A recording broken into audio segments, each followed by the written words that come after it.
പരിശുദ്ധ പരമദിവ്യകാരുണ്യത്തിന് ആരാധനയും സ്തുതിയും പുകഴ്ചയും ഉണ്ടായിരിക്കട്ടെ. പരിശുദ്ധ പരമദിവ്യകാരുണ്യത്തിന് ആരാധനയും സ്തുതിയും പുകഴ്ചയും ഉണ്ടായിരിക്കട്ടെ. എൻ്റെ പ്രിയപ്പെട്ടവരെ, ഉടമ്പടിയിൽ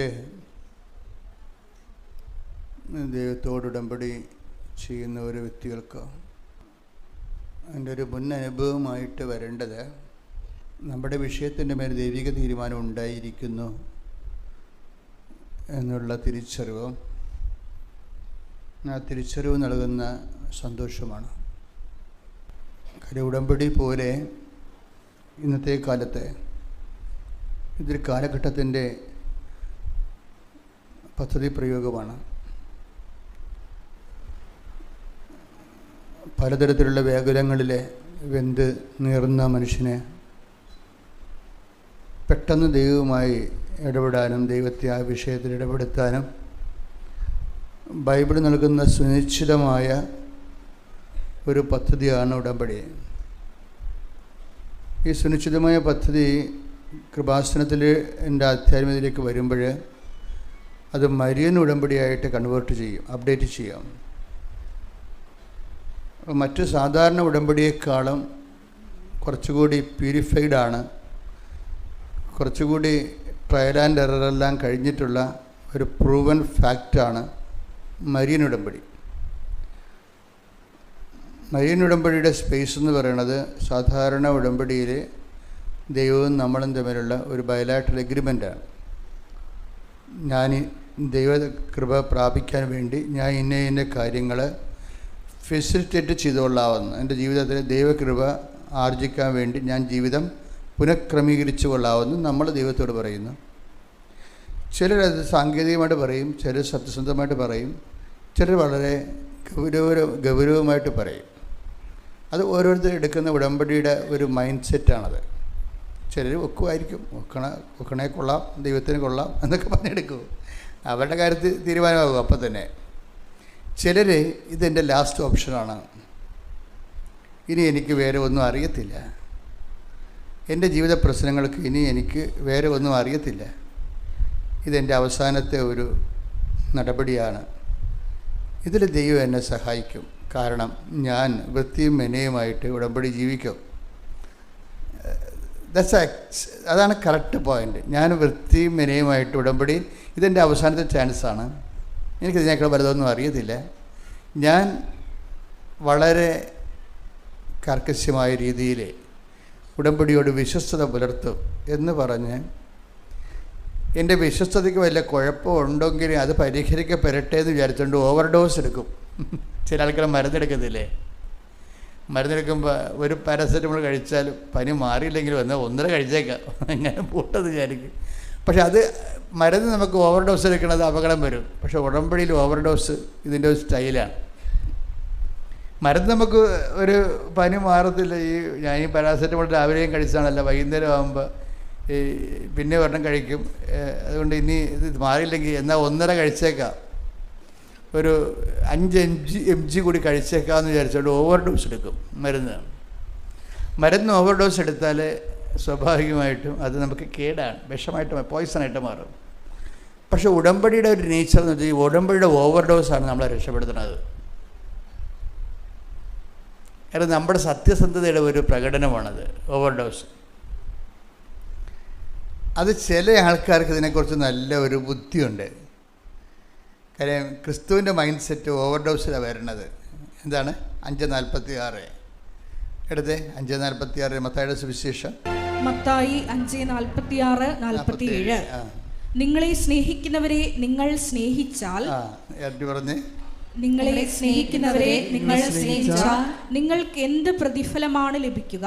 നിങ്ങൾക്ക് എന്ത് പ്രതിഫലമാണ് ലഭിക്കുക? ചുങ്കക്കാർ പോലും അത് തന്നെ ചെയ്യുന്നില്ലേ? ചുങ്കക്കാർ പോലും അത് തന്നെ ചെയ്യുന്നില്ലേ? സഹോദരങ്ങളെ മാത്രമേ നിങ്ങൾ അഭിവാദനം ചെയ്യുന്നുള്ളൂവെങ്കിൽ വിശേഷവിധിയായി എന്താണ് നിങ്ങൾ ചെയ്യുന്നത്? വിജാതീയരും അത് തന്നെ ചെയ്യുന്നില്ലേ? അതാണ് പ്രശ്നം. സാധാരണ നോർമൽ ലൈഫ്, ക്രിസ്ത്യൻ ലൈഫ് ആണ് നിങ്ങൾ ചെയ്യുന്നത്. നോർമൽ ക്രിസ്ത്യൻ ലൈഫിൻ്റെ അനുധാരികൾക്കനുസരിച്ച് നിങ്ങൾ ജീവിതം ഒന്ന് ക്രമീകരിക്കുകയാണെങ്കിൽ കർത്താവ് പറയും, എന്നെ അറിയാത്ത മനുഷ്യർ ഇതുപോലൊക്കെ ചെയ്യുന്നുണ്ടെന്ന് പറയും. ഇതിന് വാട്ട് ഈസ് യുവർ അലവൻസ് എന്ന് ചോദിക്കൂ. എന്നെ അധികം അറിയാത്ത ആൾക്കാർ നീ ചെയ്യണ പോലൊക്കെ തന്നെയാണ് ചെയ്യണത്, പിന്നെ നിനക്ക് എന്താണ് എക്സ്ട്രാ ക്ലെയിമും ചോദിക്കും. എക്സ്ട്രാ ക്ലെയിം, വിശേഷ വിധിയും എക്സ്ട്രാ ക്ലെയിമും തമ്മിൽ ബന്ധമുണ്ട്. ഇപ്പം എന്താ ചോദിക്കണത്? വിശേഷ വിധിയായി പറഞ്ഞേ, വിശേഷവിധിയായി നിങ്ങൾ എന്താണ് ചെയ്യുന്നത്? അപ്പം മത്തായിയുടെ സുവിശേഷം എത്രാമത്തെ വാക്യമാണത്? ഇതിൻ്റെ ക്യാപിറ്റൽ ഇതിൻ്റെ വേർഡാണ്. മത്തായിയുടെ സുവിശേഷം 5:46-47. വിശേഷവിധിയായി പറഞ്ഞേ, വിശേഷവിധിയായി നിങ്ങൾ എന്താണ് ചൊല്ലുന്നത് ആണോ? അതാണ് പ്രശ്നം. ഇവിടുത്തെ മുഴുവനും ട്രാജഡി എന്ന് പറയണത്, ദൈവം എന്ന് പറയുമ്പോൾ തന്നെ ഉടനെ പറയും പ്രാർത്ഥനയാണ്. പ്രാർത്ഥന എന്ന് പറയുമ്പോൾ പറയും കൂടുതൽ പ്രാർത്ഥിക്കുന്നത് ആരാണ്? അവന് ദൈവം ഇങ്ങനെ വഴങ്ങി വരും, എവിടെ വരാൻ. പിന്നെ നിൻ്റെ ഈ നാക്കിട്ട കളി കൊണ്ട് ദൈവം ഇങ്ങനെ ഒടിഞ്ഞു വരാൻ പോവുകയല്ലേ. അതാണ് ബൈബിൾ പറയണത്. വിശേഷവിധിയായി നിങ്ങൾ എന്താണ് ചെല്ലുന്നതെന്നല്ല. അതുകൊണ്ടാണ് നിങ്ങൾ പറഞ്ഞ കർണക്കൊന്ത 101 പ്രാവശ്യം ചൊല്ലി, പ്രത്യക്ഷപാഠം 30 പ്രാവശ്യം ചൊല്ലി, വിശേഷവിധിയായി ചൊല്ലിക്കൂട്ടിയിട്ട് ദൈവത്തെ വഴക്കാമെന്ന് വിചാരിക്കരുത്. വിശേഷവിധിയായി നിങ്ങൾ എന്താണ് ചെയ്യുന്നത്? അതുകൊണ്ട് തന്നെയാണ് ഉടമ്പടിയിൽ ചെല്ലുന്ന പ്രാർത്ഥനയല്ല, ചെയ്യുന്ന പദ്ധതിയാണെന്ന് പറയണത്. ഇതാണ് ഫസ്റ്റ്. ഉടമ്പടിയും സാധാരണ ജീവിതവും തമ്മിലുള്ള വ്യത്യാസം എന്ന് വെച്ച് കഴിഞ്ഞാൽ, ഒന്ന് ചെല്ലുന്ന പ്രാർത്ഥനയല്ല, പിന്നെ എന്താണ് ചെയ്യുന്ന പദ്ധതിയാണ്. ദൈവികമായ ശുശ്രൂഷ ചെയ്യണം. ഇനി ചെയ്യേണ്ടി വരുമ്പോൾ എന്താ, ഒരു കാര്യം നമുക്ക് ചെയ്യണമെങ്കിൽ എന്ത് വേണം? 3 ഇന്ധനങ്ങൾ വേണം. നമുക്ക് ഒരു കാര്യം ചെയ്യണമെങ്കിൽ 3 കാര്യങ്ങൾ വേണം. 3 ക്വാളിറ്റി വേണം, 3 കപ്പാസിറ്റി വേണം. എന്തൊക്കെയാണ്? വിശ്വാസം, പ്രത്യാശ, സ്നേഹം. ക്ലിയർ അല്ലേ? ഇത് ചെയ്യണമെങ്കിൽ 3 കാര്യങ്ങൾ വേണം. സ്നേഹം ഉണ്ടോ നിങ്ങൾക്കെന്ന് ചോദിച്ചാൽ നിങ്ങൾ ഉടനെ വൈകാരിക സ്നേഹമെന്ന് പറയും. അതല്ല. ബൈബിളിലെ ദൈവസ്നേഹം എന്ന് പറഞ്ഞാൽ, ഇപ്പം നിങ്ങൾക്ക് കുമ്പസാരിക്കാൻ വരുമ്പോൾ ഞാനെന്ത് കുമ്പസാരിക്കാനാണ്, ഞാൻ ഇങ്ങനെ ദൈവത്തിനെ ഒപ്പം ജീവിക്കുകയാണ്, പ്രത്യേകിച്ച് കുമ്പസാരിക്കാനൊന്നും ഇല്ല എന്ന് പറഞ്ഞാൽ, നിങ്ങൾക്ക് ഒന്നെങ്കിൽ ഞാൻ പറയാം നിങ്ങൾക്ക് എന്തോ വട്ടുണ്ടെന്ന് പറയും. എന്താ കാര്യം വെച്ച് കഴിഞ്ഞാൽ, കുമ്പസാരിക്കാനൊന്നും ഇല്ലെന്ന് പറഞ്ഞാൽ അതിൻ്റെ അർത്ഥം പരിശുദ്ധാത്മാവ് ഈ പിശാച് വർക്ക് ചെയ്യുന്നില്ലെന്ന് എൻ്റെ അർത്ഥം. നിങ്ങൾക്ക് ആരോടെങ്കിലൊക്കെ പറയാം, ബട്ട് ധ്യാനഗുരുക്കന്മാരുടെ വരുമ്പോൾ നിങ്ങൾക്ക് കുമ്പസാരിക്കാനൊന്നുമില്ല എന്ന് പറഞ്ഞാൽ എൻ്റെ അർത്ഥം പരിശുദ്ധാത്മാവ് നിങ്ങളിൽ നിന്ന് പോയിട്ട് വർഷങ്ങളായി, നിങ്ങൾക്ക് ആലോചന ചെയ്തു തരാൻ ആരുമില്ല. പരിശുദ്ധാത്മാവ് ഉണ്ടെങ്കിൽ ദൈവത്തോടുള്ള സ്നേഹരാഹിത്യത്തിൻ്റെ മേഖലകളെ നിങ്ങളെ ബോധ്യപ്പെടുത്തും. അല്ലാതെ നിങ്ങൾ വ്യഭിചാരം ചെയ്താൽ വെള്ളമടിച്ചാന്നല്ല പ്രശ്നം. നിങ്ങൾ ഉടനെ കയറി കുമ്പസാരം എന്ന് പറയുമ്പോൾ ഉടനെ നിങ്ങൾ ഇതുപോലെയുള്ള ക്യാപിറ്റൽ സിൻസാണ് പറഞ്ഞത്. അതല്ല. നിങ്ങളുടെ ഓരോ പ്രാർത്ഥനകളിലും ദൈവസ്നേഹം ഉണ്ടോ എന്നാണ് പ്രശ്നം. ദൈവസ്നേഹം, ഇപ്പോൾ ഒരു മനുഷ്യൻ ദൈവസ്നേഹം ഉണ്ടെങ്കിൽ സ്വാഭാവികമായിട്ട് പാപം കുറഞ്ഞിരിക്കും. ഇനി ദൈവസ്നേഹം ഇല്ലെങ്കിലും പാപം കുറഞ്ഞിരിക്കും, പക്ഷേ നമ്മൾ അറിയത്തില്ല. ചില ആൾക്കാർ പറയല്ലേ, എനിക്ക് രാത്രിയാണ് ചുമ, രാവിലെ ഞാൻ ഓക്കെയാണെന്ന്. എനിക്ക് രാത്രിയാണ് ചുമ വരണത്, രാവിലെ ഞാൻ ഓക്കെയാണെന്ന് പറയും. ചില കുമ്പസാരക്കാരുടെ ചില അവസ്ഥ അതാണ്. രാത്രി ചുമയെന്ന് വെച്ചാൽ നിനക്ക് ഉൾപ്പനി ഉണ്ടെന്നല്ലേ എൻ്റെ അർത്ഥം. പക്ഷെ പകൽ നീ അറിയുന്നില്ലെന്ന് എൻ്റെ അർത്ഥം. പകൽ നീ അറിയുന്നില്ല. പകൽ അറിയിക്കാനുള്ള സിംറ്റംസ് ഇല്ല. പരിശുദ്ധാത്മാവ് ഉണ്ടെങ്കിലല്ല, പരിശുദ്ധാത്മാവ് എല്ലാവരിലും ഉണ്ട്. പരിശുദ്ധാത്മാവ് ചില സമയത്ത് നിർവീര്യമായി, പരിശുദ്ധാത്മാവ് ഉണ്ട്, പക്ഷേ എന്താ പരിശുദ്ധാത്മാവ് സംഭവിക്കണത്? കൈയും കാലും അനക്കാൻ പറ്റത്തില്ല. ഇപ്പം ചില പരിശുദ്ധാത്മാവ് ഉണ്ട്, പക്ഷേ പരിശുദ്ധാത്മാവിൻ്റെ കൈയും കാലും അനങ്ങത്തില്ല. എന്താ കാര്യം? സിക്കാണ്. അതുകൊണ്ടാണ് ബൈബിൾ പറയും പരിശുദ്ധാത്മാവിനെ നിർവീര്യം ആക്കരുത്, അല്ലേ? തെസ്സലോനിയൻസ് 5:19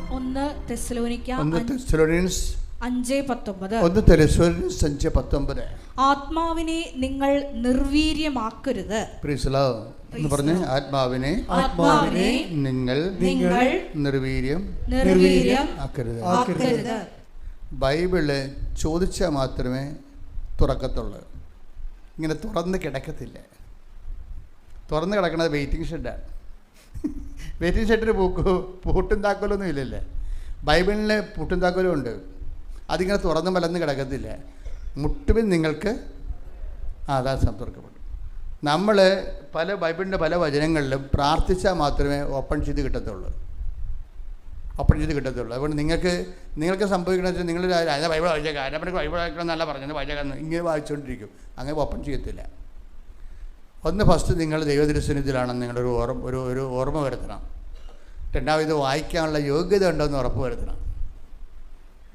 ഇത് കയ്യിലെടുക്കാനുള്ള യോഗ്യത ഉണ്ടോ എന്ന്. കാര്യം പഴയ നിയമമല്ല, പുതിയ നിയമം. പുതിയ നിയമത്തിലെ ഓരോ വാക്കും അങ്ങേരുടെ രക്തം കൊണ്ട് കഴുകിയ വിശുദ്ധ ശക്തമുള്ള വചനങ്ങളാണ്. കാര്യം അതിനെല്ലാം അങ്ങേര് രക്തം ചിന്തിട്ട് സീൽ ചെയ്തിട്ടുണ്ട്. പഴയ നിയമം വായിക്കണ പോലെ പുതിയ നിയമം വായിക്കാൻ പറ്റത്തില്ല. പുതിയ നിയമം വായിക്കണമെങ്കിൽ മുട്ട നിന്ന് വായിക്കേണ്ടി വരും. പഴയ നമുക്കത് നിന്ന് വായിക്കാം. യഹൂദന്മാരെല്ലാം നിന്നല്ല പ്രാർത്ഥിക്കുന്നത്, ക്രിസ്ത്യാനി മുട്ട നിന്നാണ് പ്രാർത്ഥിക്കുന്നത്. എന്താ പ്രശ്നം വെച്ച് കഴിഞ്ഞാൽ പുതിയ നിയമം വായിക്കണമെങ്കിൽ യവൻ്റെ കുരിശിൻ്റെ ചുവട്ടിൽ നമ്മൾ മുട്ടേ നിൽക്കും. കർത്താവേ, നീ ഞങ്ങൾക്ക് വേണ്ടി ക്രൂശിക്കപ്പെട്ടവനാണ്, രാവിലെ മുറിവേറ്റവനാണ്, മുൾക്കിടം ചൂടിയവനാണ്, നിൻ്റെ വിശുദ്ധമായ രക്തത്താലാണ് നീ വചനം സ്ഥിരീകരിച്ചിരിക്കുന്നത്. ആ വചനത്തിൻ്റെ വാതിൽ ഈ ഉള്ളവർക്ക് വേണ്ടി, ഈ ഉള്ളവന് വേണ്ടി തുറന്നു തരണമേ. ശ്രുതികട്ടെ. ഹല്ലേലൂയ.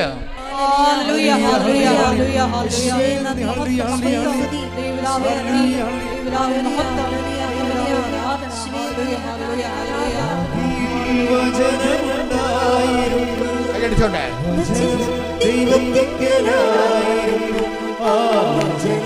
സത്യദൈവം ത്രിത്വമായിരുന്നു.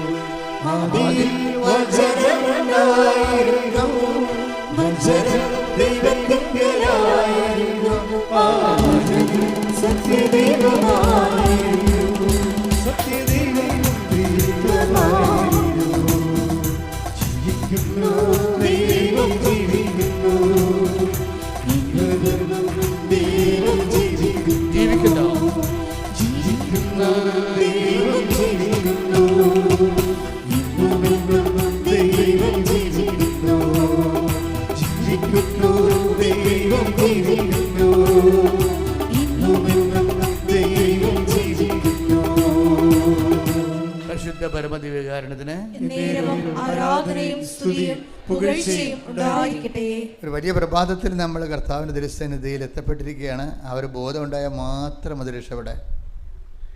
കാര്യം രക്ഷ എന്നൊക്കെ പറയണത് നിൻ്റെ ജീവിതം ഒരു നിമിഷം. ദൈവവേദനെ നീ ദൈവതിരുസന്നിധിയിലാണ് ഇരിക്കണത്. നീ വന്നതല്ല വിളിച്ചതാണെന്ന് ഓർത്താൽ മതി. എന്താണ്? വന്നതല്ല, എന്നെ വിളിച്ചതാണ്. സത്യത്തിൽ പറഞ്ഞേ, വന്നതല്ല വിളിച്ചതാണ്. ഞാൻ വന്നതല്ല എന്നെ വിളിച്ചതാണ്. ഞാൻ വന്നതല്ല എന്നെ വിളിച്ചതാണ്. ഹല്ലേലൂയ. മഹത്വം മഹത്വം. ആലയത്തിൽ സമയം വിളിച്ചു ചേർത്തതിന് നന്ദി പറയാം. Hallelujah hallelujah. മായ കാര്യങ്ങൾ പറയുമ്പോൾ കുറേ കാര്യങ്ങൾ നമ്മളൊന്ന് ശ്രദ്ധിച്ചാൽ നിങ്ങൾക്ക് വല്ലാത്ത ഹാർവസ്റ്റിംഗ് നടത്താൻ പറ്റും. ഇപ്പോൾ നിങ്ങളിവിടെ ഇരിക്കുന്നു, പ്രാർത്ഥിക്കുന്നു. നിങ്ങളിവിടുന്ന് പ്രാർത്ഥിക്കുമ്പോൾ നിങ്ങളുടെ മനസ്സിൽ വരേണ്ടത് എന്താണെന്ന് വെച്ചാൽ, ഇത് അമ്മ മാതാവ് ജീവനോടെ പ്രത്യക്ഷപ്പെട്ട സ്ഥലം, ജനകോടികളെ അനുഗ്രഹിച്ച സ്ഥലമാണ്. Price the Lord. ഒന്ന് പറഞ്ഞേ, ഇത് അമ്മ മാതാവ് ജീവനോടെ പ്രത്യക്ഷപ്പെട്ട സ്ഥലം, ജനലക്ഷങ്ങളെ ദൈവം അനുഗ്രഹിച്ച് കണ്ണീർ തുടച്ച സ്ഥലം. കർത്താവ് എന്നെയും വിളിച്ചിരിക്കുന്നു. നിന്റെ കാരുണ്യത്തെ ഓർത്തുകൊണ്ട്, നിന്റെ പരിപാലനെ ഓർത്തുകൊണ്ട്, എന്റെ ദൈവമേ നിന്നെ ഞാൻ സ്തുതിക്കുന്നു, നിന്നെ ആരാധിക്കുന്നു, നിനക്ക് നന്ദി പറയുന്നു. എല്ലാ സങ്കടങ്ങളും എല്ലാ ഭാരങ്ങളും ഈ നിമിഷം എന്റെ അമ്മയായ പരിശുദ്ധ അമ്മയുടെ മാധ്യസ്ഥത്തിൽ ഓ ഈശോയെ, ദിവ്യ ഈശോയെ, അങ്ങയുടെ കരങ്ങളിലെ പൂർണ്ണമായും നൽകിക്കൊണ്ട് ഞാനങ്ങയെ സ്തുതിക്കും, ഞാനങ്ങയെ ആരാധിക്കും, എനിക്ക് നന്ദി പറയുന്നു. ഓ നന്ദി ഈശോയെ, ഓ ആരാധന, ഓ ദൈവമേ, ഓ സത്യമേ, ഓ സ്നേഹമേ. സ്തുതിക്കട്ടെ. ഹല്ലേലൂയ.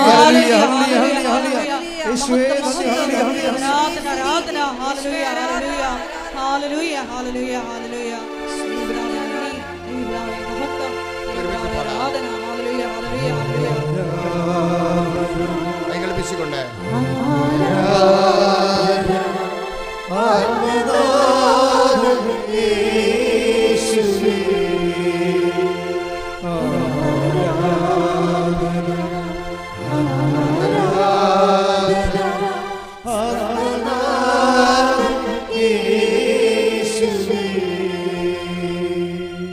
സ്ഥലത്തിൻ്റെ പ്രത്യേകത ഉണ്ട് മക്കളെ. ഈ നമ്മൾ ഇപ്പോൾ തന്നെ കഴിഞ്ഞ ദിവസങ്ങളിൽ ഞാൻ ഇംഗ്ലണ്ടിലെ ബെർക്കിംഗ്ഹാമിൽ ഒരു ധ്യാനം നടത്തി.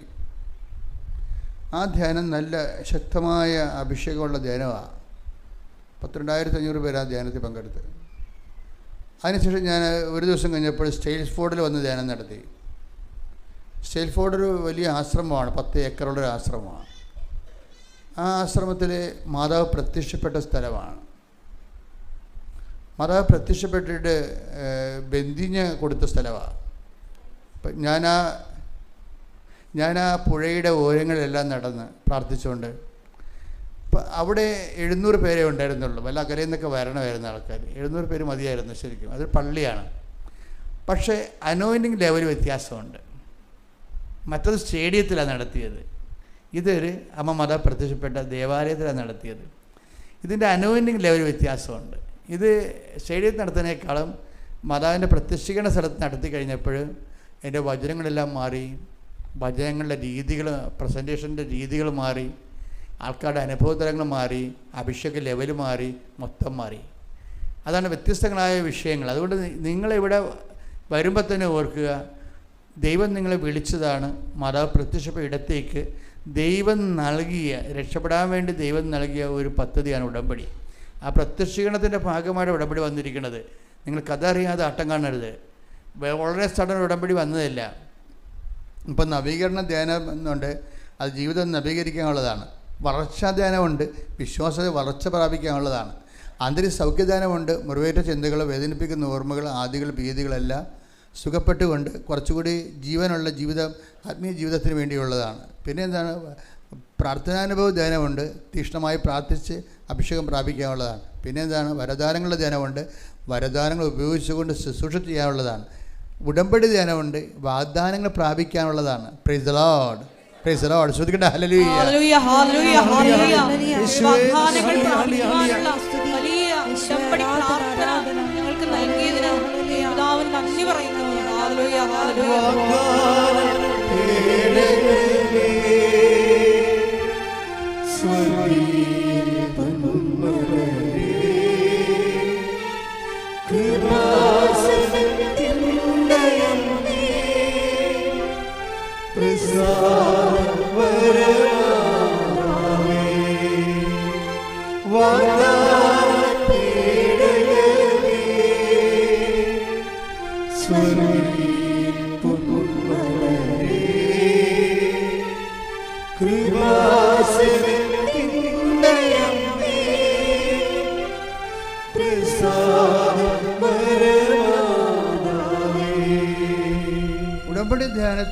ഉടമ്പടി ധ്യാനം എന്തിനുള്ളതാണ്? വാഗ്ദാനങ്ങൾ പ്രാപിക്കാനുള്ളതാണ്. ഇപ്പോൾ ദൈവം മനുഷ്യൻ്റെ അനുദിന ജീവിതവും നിത്യജീവിതവും മെയിൻറ്റെയിൻ ചെയ്യുന്നതിന് വേണ്ടിയുള്ള ദൈവികമായ പദ്ധതിയാണ് വാഗ്ദാനം. എന്ന് വെച്ച് കഴിഞ്ഞാൽ എപ്പോഴും ഞാൻ നിങ്ങളോട് പറയും, പുതിയ ആൾക്കാരുള്ളത് കൊണ്ടാണ് പഴയത് ഞാൻ ആവർത്തിക്കണം കേട്ടോ. പഴയ ആൾക്കാർക്ക് ബോറടിക്കരുത്. പുതിയ ആൾക്കാർ ഒത്തിരി ഉണ്ടല്ലോ.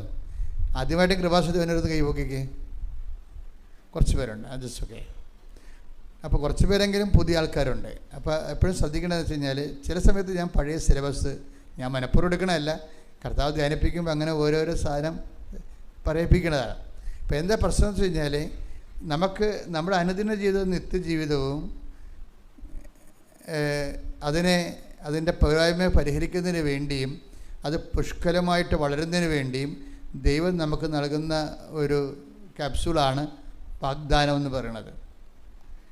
ഇപ്പോൾ ഉടമ്പടി ധ്യാനത്തിൻ്റെ ഫോർമുല ഉപയോഗിക്കുന്നത് എന്തിനാണ്? ഈ വാഗ്ദാനങ്ങൾ പ്രാപിക്കാൻ വേണ്ടിയാണ്. വാഗ്ദാനങ്ങൾ പ്രാപിക്കാൻ വേണ്ടിയാണ്.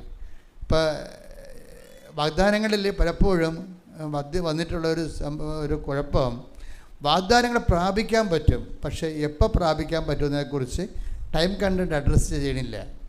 Y we came to this marine covenant, അതായത് കവനൻറ്റിൻ്റെ അത് വാഗ്ദാനങ്ങൾ പ്രാപിക്കാൻ പറ്റും, പക്ഷേ എപ്പോഴെങ്കിലും പ്രാപിച്ചാൽ മതിയോ?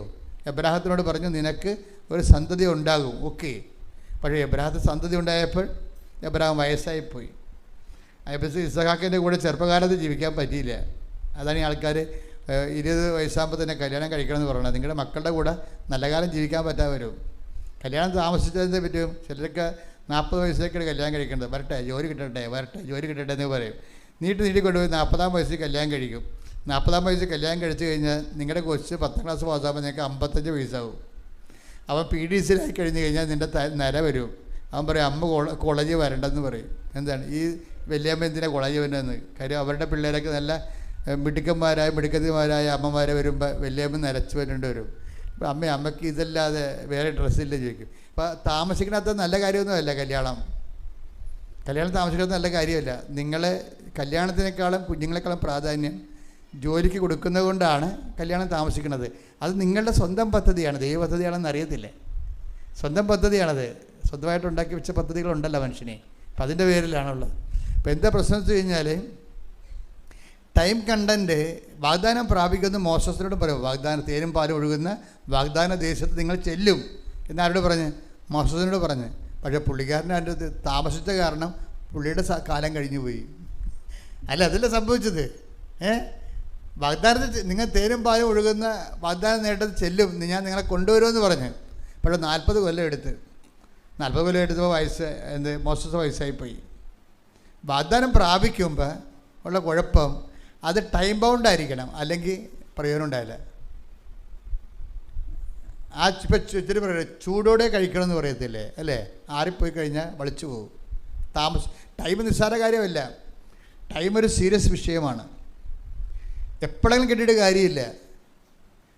അപ്പോൾ അതുകൊണ്ട് അതിൻ്റെ ടൈമിൽ തന്നെ നമുക്ക് കിട്ടണം. അതിനാണ് മരിയൻ കവനൻ്റ് എന്ന് പറഞ്ഞത്. കവനൻ്റ് ഇത് ഉടമ്പടി ധ്യാനം എന്ന് പറഞ്ഞാൽ അങ്ങനെ നിങ്ങൾ ഉടനെ കയറി ഉടമ്പടി ധ്യാനം എന്ന് പറയരുത്. മരിയൻ ഉടമ്പടി ധ്യാനം എന്നാണ് പറയേണ്ടത്. എന്താ പറയേണ്ടത്? മരിയൻ ഉടമ്പടി ധ്യാനം എന്ന് പറയുമ്പോൾ ഉള്ള പ്രശ്നം ടൈമാണ് അതിൻ്റെ അത് അഡ്രസ്സ് ചെയ്യണത്. കാനായിലെ കല്യാണത്തിൽ അവർക്ക് വീഞ്ഞില്ലെന്ന് പറയുമ്പോൾ ഈശോ എന്താ പറയണത്? സമയം ആയിട്ടില്ല. അപ്പം അമ്മയാണ് ഈ ആകാത്ത സമയം ആക്കിയെടുക്കണത്. എന്താണ് ആകാത്ത സമയം ആക്കിയെടുക്കണതിന്? നാളെ മറ്റന്നാളോ പിന്നെ എപ്പോഴെങ്കിലും നടക്കേണ്ട കാര്യങ്ങൾ ഇപ്പം നടത്തുന്നത് എങ്ങനെയാണ്? അവൻ പറയണ പോലെ ചെയ്യുക. ഇതിൻ്റെ അകത്തുള്ളതാണ്. പക്ഷേ ഇതെന്ന് പറയണത് ഞാൻ പറഞ്ഞില്ലേ, ബൈബിൾ വെയിറ്റിംഗ് ഷെഡല്ല, വാതിലില്ലാതെ തുറന്ന് കിടക്കുന്ന ഷെഡല്ല. അത് തുറന്ന് ആ ഓരോ വാക്കിനും താക്കോലുണ്ട്. ദൈവം നമുക്ക് വചനം തരുമ്പോൾ എന്നാൽ ഈ 2000 കൊല്ലമായിട്ട് ഈ വചനം പള്ളികളിൽ വായിക്കണതല്ലേ? അവൻ പറയണ പോലെ ചെയ്യണമെന്ന് എല്ലാ അച്ഛന്മാരും പറയണതാണ്, അല്ലേ? എല്ലാവരും നമ്മൾ കേട്ടിട്ടില്ലേ? കുഞ്ഞുനാളെ പോലും കേൾക്കണതാണ്. അവൻ പറഞ്ഞ പോലെ ചെയ്യുക. അപ്പോൾ നമ്മൾ ഉടനെ അവൻ പറഞ്ഞ വെള്ളം കോരി ഒഴിച്ചെന്ന് പറയും. അവിടെ നമ്മൾ ക്ലോസ് ചെയ്യും. അമ്മയുടെ പ്രത്യക്ഷീകരണം വന്നപ്പോൾ ഇതിനോട് ഞങ്ങൾ വളരെ അർത്ഥവത്തായിട്ട് പ്രതികരിക്കാൻ തുടങ്ങിയപ്പോൾ അമ്മയ്ക്ക് മനസ്സിലായി ഞങ്ങൾ ഇതിന് പറ്റുന്ന ആളാണ്, രഹസ്യം പറഞ്ഞു തരാൻ പറ്റുന്ന ആളാണെന്ന്. അപ്പോൾ പറഞ്ഞു മോനെ അങ്ങനെയല്ല, ഭരണി വെള്ളം കോരിക്കാൻ പറഞ്ഞതല്ല, ഈശോ പറയണവർ ജീവിക്കാനാണ് പറഞ്ഞത്. ഈശോ പറയണവർ ജീവിക്കാൻ. അതാണ് ടൈം ഷോട്ട് ചെയ്യണത്. സമയമായില്ല എന്ന് പറഞ്ഞാൽ ആകാത്ത സമയം ആക്കിയെടുക്കാൻ വേണ്ടി നമ്മളെന്താ ചെയ്യണത്? ഈശോ പറഞ്ഞ പോലെ ജീവിക്കും. നമ്മളിപ്പോൾ ഇവിടെ വന്നിട്ട് എന്താ ചെയ്യണത്? നമ്മൾ ഉടമ്പടി ചെയ്യണത് എന്താണ്? എന്താ പറയണത്? ഉടമ്പടി പറയുന്നത് നിങ്ങളോർക്കും ചിലർക്ക് വോട്ട് ചെയ്ത് കൊണ്ടുവന്ന് പെട്ടിയിടണേ, അങ്ങനെ എന്ത് പരിപാടിയാണ്? അതല്ല. ഈശോ പറഞ്ഞ പോലെ ജീവിച്ചോളാവുന്നതാണ് മാതാവിൻ്റെ മധ്യത്തിൽ നമ്മൾ ദൈവതിരുസന്നിധി പറയണത്. എന്താ പറയണത്? ഈശോ പറഞ്ഞതുപോലെ ജീവിച്ചു കൊള്ളാമെന്ന്. ഇപ്പം ഈശോ പറഞ്ഞ പോലെ ജീവിച്ചു കൊള്ളാമെന്ന് പറഞ്ഞാൽ ഇവിടെ അത് ദൈവദർശനം ഉടമ്പടി പ്രഖ്യാപിക്കുന്ന സമയത്തും ഉടമ്പടി നിക്ഷേപിക്കുന്ന സമയത്തും ആ സമയത്ത് അപ്പം ഒരു വർക്കൗട്ട് ചെയ്യണം. അല്ലാതെ മകൾ വന്ന് പ്രസവിച്ച് പോട്ടെ, വീട്ടിലൊക്കെ ഭയങ്കര തിരക്കാണ്, വിരുന്നുകാരെല്ലാം പോയി കഴിഞ്ഞിട്ട് ഞാൻ പ്രത്യക്ഷ പ്രാർത്ഥന തുടങ്ങാമെന്ന് വെച്ചാൽ നടക്കത്തില്ല. നിങ്ങൾ ഉടമ്പടി പ്രഖ്യാപിക്കുമ്പോൾ നിങ്ങൾ ഉടമ്പടിയിലായി, പിന്നെ നോ ടൈം, പിന്നെ നിങ്ങൾ ഉടമ്പടി ജീവിക്കുകയും. അതിപ്പോൾ മനസ്സിലാക്കണം. ഇവിടെ കൊണ്ടുവന്ന് ഏറ്റവും പ്രധാനപ്പെട്ട എന്താണ്? ക്ലാസ്സുകളെല്ലാം കേട്ടതിന് ശേഷം ഏകാഗ്രതയോടെ മാതാവിൻ്റെ ദർശനം പ്രദക്ഷിണമായി വന്നിട്ട് ഇവിടെ നിന്നിട്ട് ഉടമ്പടി വിളക്ക്, വിശ്വാസത്തിൻ്റെ വിളക്ക്, പ്രത്യാശയുടെ വിളക്ക്, ദൈവസ്നേഹത്തിൻ്റെ വിളക്ക് ജീവിതകാലം മുഴുവൻ ഞാൻ കത്തിക്കാത്ത എല്ലാ വ്യക്തികളിലും ഞാൻ ദൈവസ്നേഹം കത്തിച്ച് കൊടുക്കും എന്ന് പറഞ്ഞ് ഇവിടെ കത്തിച്ചിട്ട് ഇവിടെ നിന്നുകൊണ്ട് പ്രഖ്യാപനം നടത്തും. ഈ പ്രഖ്യാപനത്തോടു കൂടി ഉടമ്പടി ആക്ടിവേറ്റ് ആകും. പിന്നെ ഒരു നിമിഷം നിങ്ങൾ വെച്ചോണ്ടിരിക്കരുത്. അല്ലാതെ വീട്ടിലെ ചടങ്ങെല്ലാം കഴിയട്ടെ എന്നിട്ട് കൈയും കാലം കഴുകി എഴുന്നേക്കുക, അങ്ങനെയുള്ള ഫംഗ്ഷൻ അല്ല ഉടമ്പടി, അത് ജീവിതമാണ്. ശ്രുതികട ഹല്ലേലൂയ. ഉടമ്പടി പ്രഖ്യാപനം മുതൽ ഉടമ്പടി ജീവിക്കുവാനുള്ള അധിക അഭിഷേകം ഈ ആരാധനയിലൂടെ ഞങ്ങൾക്ക് നൽകണമേ. ഹല്ലേലൂയ, ഹല്ലേലൂയ. മഹത്വം, മഹത്വം.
ആരാധനയും സ്തുതിയും പുകഴ്ചയും ഉണ്ടായിരിക്കട്ടെ. പരമദിവ്യകാരണത്തിന് എന്നേരവും ആരാധനയും സ്തുതിയും പുകഴ്ചയും ഉണ്ടായിരിക്കട്ടെ. മരിയൻ ഉടമ്പടിയിൽ അഡ്രസ്സ് ചെയ്യണത് 2000 കൊല്ലങ്ങളായിട്ട് അഡ്രസ്സ് ചെയ്യാത്തൊരു കാര്യമാണ്. എന്താണ്? ഉടമ്പടിയിലുള്ള ടൈം ലാഗിങ്ങിനെ ആണ് ഇത് ടൈം ഷോർട്ട് ചെയ്യണത്. എബ്രാഹത്തിന് 25 കൊല്ലം എടുത്ത് മകനെ കിട്ടാൻ, മോസസിന് വാഗ്ദാനം പാടുന്ന ആൾ പ്രാപിക്കാൻ. അപ്പോൾ മകനെ കിട്ടിക്കഴിഞ്ഞപ്പോൾ അയാൾ വയസ്സായിപ്പോയി. ഇസ്രായേൽ ജനം വാഗ്ദാന നാട് പ്രാപിച്ചപ്പോൾ മോസസ്, അത് കൊണ്ട് നടന്ന മോസസ് മരിച്ചുപോയി. അപ്പം സമയം നിസ്സാര കാര്യമല്ല, സമയം ഭയങ്കര വില്ലനാണ്. സമയം നേരത്തെ നടക്കണം. അതുകൊണ്ട് സമയത്തിൻ്റെ കടിഞ്ഞാൻ ഇടുന്നതാണ് മരിയൻ ഉടമ്പടി.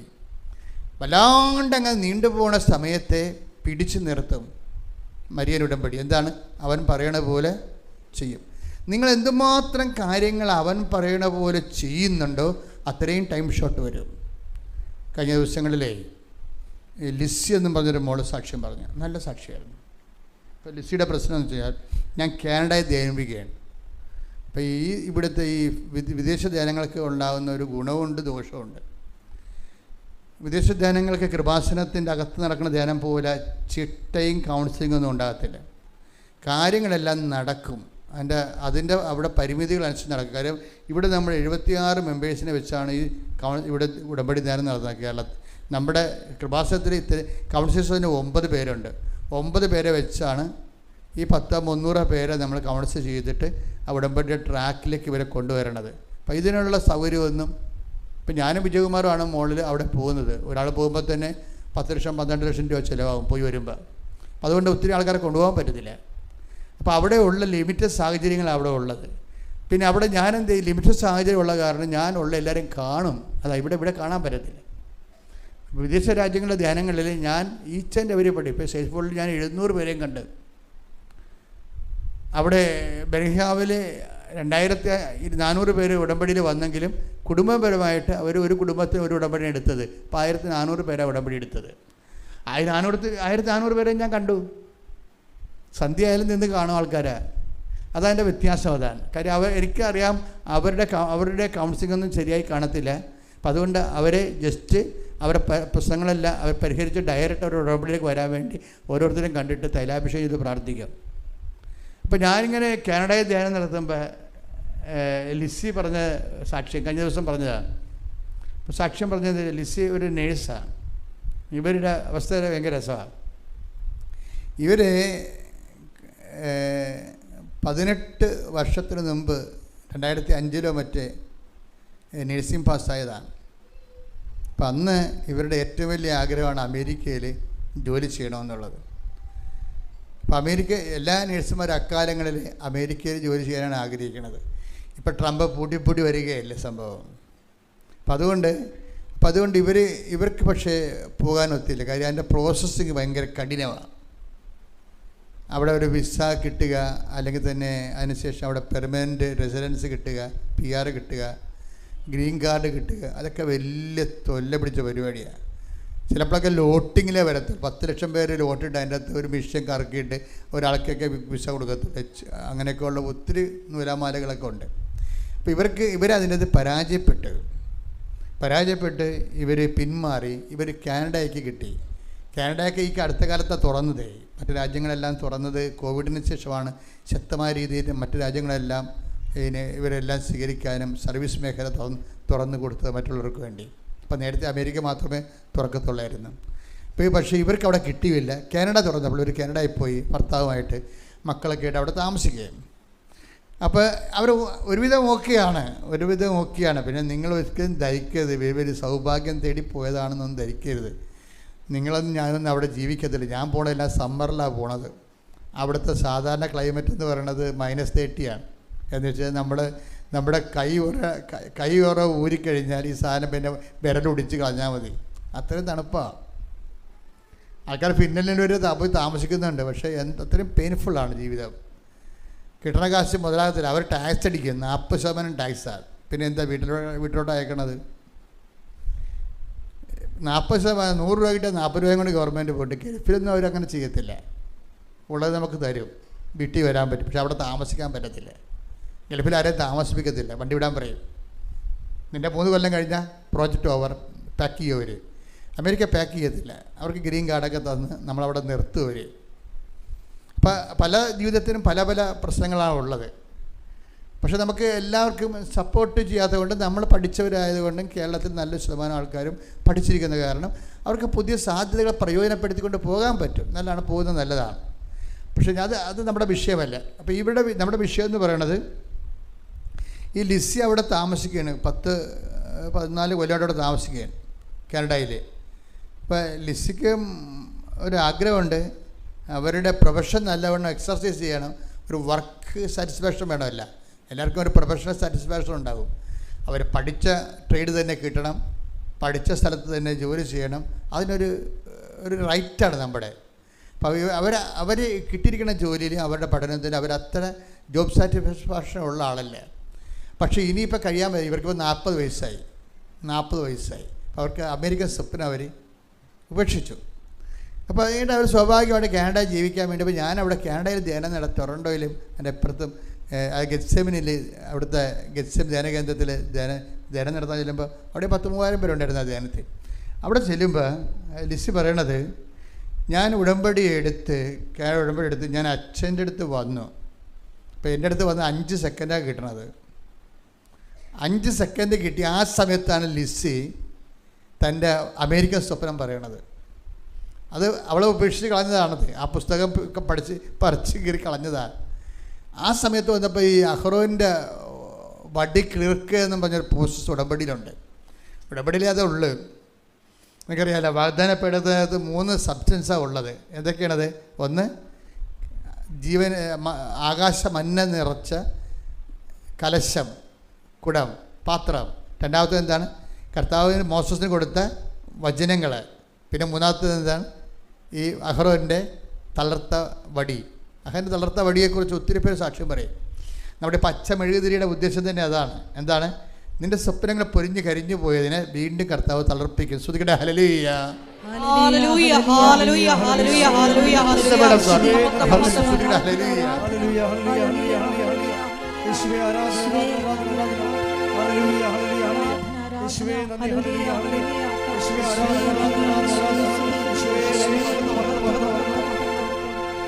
ആരാധന ഒരുമിച്ച് എല്ലാവരും യേശുവേ ആരാധന ആരാധന ആരാധന യേശുവേ ആരാധന. എബ്രായർ 9-ാം അധ്യായം 3-4 തിരുവചനങ്ങൾ. 2-ാം വിരിക്കകത്തുള്ള കൂടാരം അതിവിശുദ്ധ സ്ഥലം എന്ന് വിളിക്കപ്പെടുന്നു. അതിൽ സ്വർണം കൊണ്ടുള്ള ധൂപപീഠവും എല്ലാ വശവും പൊന്നു പൊതിഞ്ഞ വാഗ്ദാന പേടകവും ഉണ്ടായിരുന്നു. പൊന്നു പൊതിഞ്ഞ വാഗ്ദാന പേടകം, അതെ. മന്ന വെച്ചിരുന്ന സ്വർണ്ണ കലശവും അഹ്റോന്റെ തളിർത്ത വടിയും ഉടമ്പടിയുടെ ഫലകങ്ങളും അതിൽ സൂക്ഷിച്ചിരുന്നു. അഹ്റോന്റെ തളർത്ത വടി എന്ന് പറയുമ്പോൾ അഹ്റോന്റെ പൗരോഹിത്യത്തിനെ മോസസിന്റെ വൈഫ് ചോദ്യം ചെയ്ത്, അതാണ് പ്രശ്നം. Take that passage.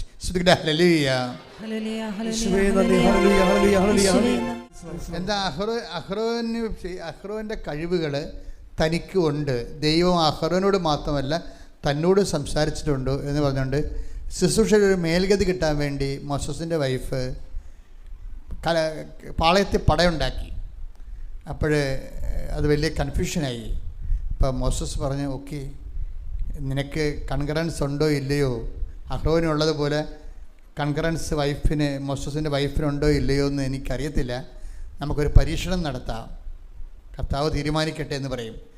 നിങ്ങളെല്ലാവരും പോയി ഓരോ വടി വെട്ടി ഉണക്ക വടി കൊണ്ടുവന്ന് കൂടാരത്തിൽ വെക്കുക. രാവിലെ നമുക്ക് കൂടാരം അടക്കണം.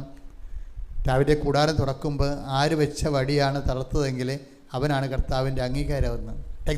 സംഖ്യാ പുസ്തകം 17-ാം അധ്യായം 7-8 തിരുവചനങ്ങളാണ്. സാക്ഷി കൂടാരത്തിൽ കർത്താവിന്റെ മുമ്പിൽ മോശ വടികൾ വെച്ചു. പിറ്റേ ദിവസം മോശ സാക്ഷി കൂടാരത്തിലേക്ക് ചെന്നു. ലേവി കുടുംബത്തിന് വേണ്ടിയുള്ള അഹ്റോന്റെ വടി മുള പൊട്ടി പൂത്ത് തളിർത്ത് ബദാം പഴങ്ങൾ കായ്ച്ചു നിന്നു. അപ്പോൾ ഒരു ദൈവികമായ നടപടിക്രമമാണത്. ജീവിതം കരിഞ്ഞുണങ്ങിപ്പോയ സംഭവമായിരിക്കാം. പക്ഷെ ദൈവം വന്ന് തൊടുമ്പോൾ ഇത് തളർത്ത് വരും. ആ ഒരു കോൺസെപ്റ്റിലാണ് നാം പച്ച മെഴുകുതിരി കത്തിക്കണത്.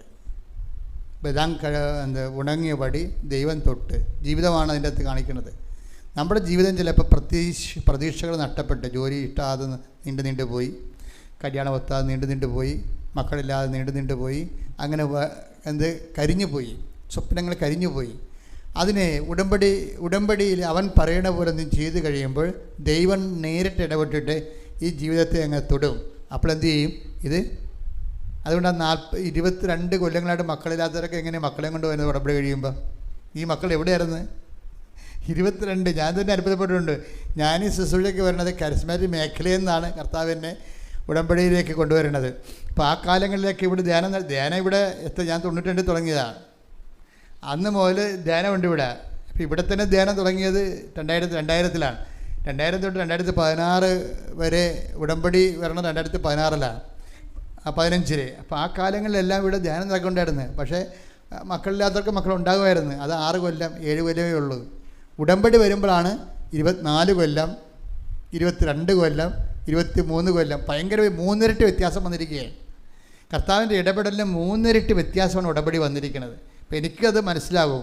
പഴയ കാല ശുശ്രൂഷകളും പുതിയ കാല ശുശ്രൂഷയ്ക്കും വന്നിട്ടുള്ള അപ്ഡേഷൻസ് എന്ന് പറയുന്നത് വല്ലാത്ത അപ്ഡേഷൻസാണ്. എന്ന് വെച്ച് കഴിഞ്ഞാൽ ഇത് വളരെ കാൽക്കുലേറ്റ് ചെയ്തിട്ട് പ്രൊഫഷണലായിട്ട് നമുക്ക് സെറ്റ് ചെയ്യാൻ പറ്റും. എന്താണ്? ദൈവസ്നേഹത്തോടെ, ദൈവപ്രത്യാശയോടെ, ദൈവസ്നേഹത്തോടെ, ദൈവവിശ്വാസത്തോടെ നമ്മൾ ജീവിതത്തെ അവൻ പറയണ പോലെ ചെയ്ത് കഴിഞ്ഞാൽ ദൈവം പെട്ടെന്ന് ടൈം ഷോട്ട് ചെയ്യും. ടൈം ഷോട്ട് മാത്രമല്ല, ലൈറ്റ് വെയിറ്റിംഗ് ഉണ്ട്. വലിയ ഭാരപ്പെട്ട കാര്യങ്ങളൊക്കെ ഈസിയായിട്ട് ഇങ്ങനെ ലൈറ്റ് വെയിറ്റ് ചെയ്തു. പിന്നെ നോട്ട് ബൈ മെറിറ്റിൽ വർക്ക് ചെയ്യും. നമ്മുടെ കഴിവല്ലെങ്കിലും ദൈവത്തിൻ്റെ കൃപ കൊണ്ട് വർക്കൗട്ട് ചെയ്യും. പിന്നെ പ്രസൻസ് ഫീൽ ചെയ്യും. ഉടമ്പടിയുടെ മറ്റെല്ലാ ഈ മേഖലകളെല്ലാം നമുക്ക് പ്രാർത്ഥനകളുടെ പൊതു കാര്യമായിട്ട് പറയാമെങ്കിലും ഈ ഉടമ്പടിയുടെ തനത് യുണീക്നെസ് എന്ന് പറയുന്നത് ഇതിൻ്റെ പ്രസൻസാണ്. ഇപ്പം 43,000 സാക്ഷ്യങ്ങളാണ് ഇപ്പോൾ ഓൾറെഡി അപ്പ് ചെയ്തിരിക്കുന്നത്. യൂട്യൂബിൽ കിടപ്പുണ്ട്. 1-2 അല്ല, 43,000 സാക്ഷ്യങ്ങൾ ഓൾറെഡി നമ്മൾ എയറിൽ ഓൺ എയറായിട്ടുണ്ട്. ഈ എയറിലായിരിക്കുന്നതിൽ പകുതിയോളം സംഭവം പ്രസൻസാണ്. അമ്മ ചോദ്യങ്ങൾക്ക് ഉത്തരം പറഞ്ഞു തന്നു. എനിക്കറിയത്തില്ലായിരുന്നു അത്. അമ്മ പറഞ്ഞു, ഞാൻ എഴുതി പരീക്ഷയിൽ. അങ്ങനെ പറഞ്ഞില്ല. അതാണ് പ്രസൻസ് എന്ന് പറയുന്നത്. ആരോ എൻ്റെ ഉള്ളിൽ നിന്നെല്ലാം പറഞ്ഞു തരുന്ന പോലെ എനിക്ക് തോന്നി. അതൊക്കെ പ്രസൻസാണ്. അത് ഉടമ്പടിയുടെ മാത്രമായിട്ടുള്ള സംഭവമാണ്. വേറെ ഒരിടത്തും നമ്മൾ കേട്ടിട്ടില്ല, കണ്ടിട്ടില്ല. അതുകൊണ്ടാണ് ഞാൻ ഈ ഉടമ്പടിയുടെ കാര്യത്തിൽ നിങ്ങൾ കാർക്കശ്യമാകണം, കഥറിയാതെ ആട്ടം കാണരുതെന്നൊക്കെ പറഞ്ഞതിൻ്റെ കാരണം, ഞാൻ നിങ്ങളോട് രൂക്ഷമായിട്ട് കാർക്കശ്യമായിട്ടല്ല സംസാരിക്കണത്, സൗമ്യമായിട്ട് അങ്ങനെ സംസാരിക്കാറില്ല. അതിൻ്റെ കാരണം ഇതാണ്, ചെയ്യുന്നവൻ വെടിപ്പായിട്ട് ചെയ്യട്ടെ. ചെയ്യുന്നവൻ അത് വെടിപ്പായിട്ട് ചെയ്ത് കഴിഞ്ഞാൽ, അല്ലെങ്കിൽ നിങ്ങൾ ശ്രദ്ധയോടെ ചെയ്താൽ ഇതിന് നമുക്ക് വല്ലാത്ത ഫലങ്ങളാണ് ഉണ്ടാകുന്നത്. ഇപ്പോൾ നിങ്ങൾ വാഴ നനയുമ്പോൾ ചിരയും നനയുമെന്ന് പറഞ്ഞുകൊണ്ട് ഇപ്പോൾ ഹസ്ബൻഡ് പറയും നീ എടുക്ക് അപ്പോൾ താനെടുക്ക്, നീ ഇങ്ങനെ വണ്ടി ഇരുന്ന് തന്നെ ഇതിങ്ങനെ തന്നെ സ്റ്റിയറിങ് വണ്ടി ഓടിച്ചോണ്ട് പോകണമെങ്കിലും താനെടുക്ക് നീ എടുക്കുന്ന പറഞ്ഞാൽ കൈവിട്ട കളിയാണ് ചില ആൾക്കാർക്ക്. അവസാനം ഇവിടെ വരുമ്പോൾ അവസാനം നീ എടുക്കുന്ന ആക്കി ഭർത്താവ് സ്വരം ഉണ്ടാക്കിയിട്ട് പറയും നീ തന്നെ എടുക്കാൻ പറയും. എന്താണ് ഇയാൾക്ക് ഇടയ്ക്ക് സ്മോളൊക്കെ അടിക്കണം. അപ്പം അതുകൊണ്ട് വൈഫിൻ്റെ പെടലിൽ കൊണ്ടുപോയി ഉടമ്പടി കെട്ടിവെക്കും. ഇവൻ്റെ കാര്യത്തിൽ ഇപ്പം തന്നെ തീരുമാനമായിട്ടുണ്ട്, നീ അധികം വിഷമൊന്നും ഇറക്കരുത്, നിൻ്റെ കാര്യത്തിൽ തീരുമാനമായിട്ടുണ്ട്. അല്ലെങ്കിൽ നീ മാനസാന്തപ്പെട്ടിട്ട് ഇന്ന് തീരുമാനം മാറ്റണം. എന്താണ്, വൈഫ് ഉടമ്പടി എടുത്തോട്ടെ, ഞാൻ അവളെപ്പോലെ തന്നെ ജീവിക്കും, അതാണ് പ്രശ്നം.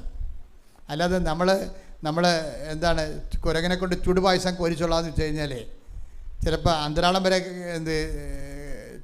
കരിഞ്ഞു പോകാൻ സാധ്യതയുണ്ട്. അപ്പോൾ ഇതുപോലെയുള്ള മുട്ടാപ്പോക്കുകളൊന്നും ഇതിൻ്റെ അകത്ത് വരരുത്.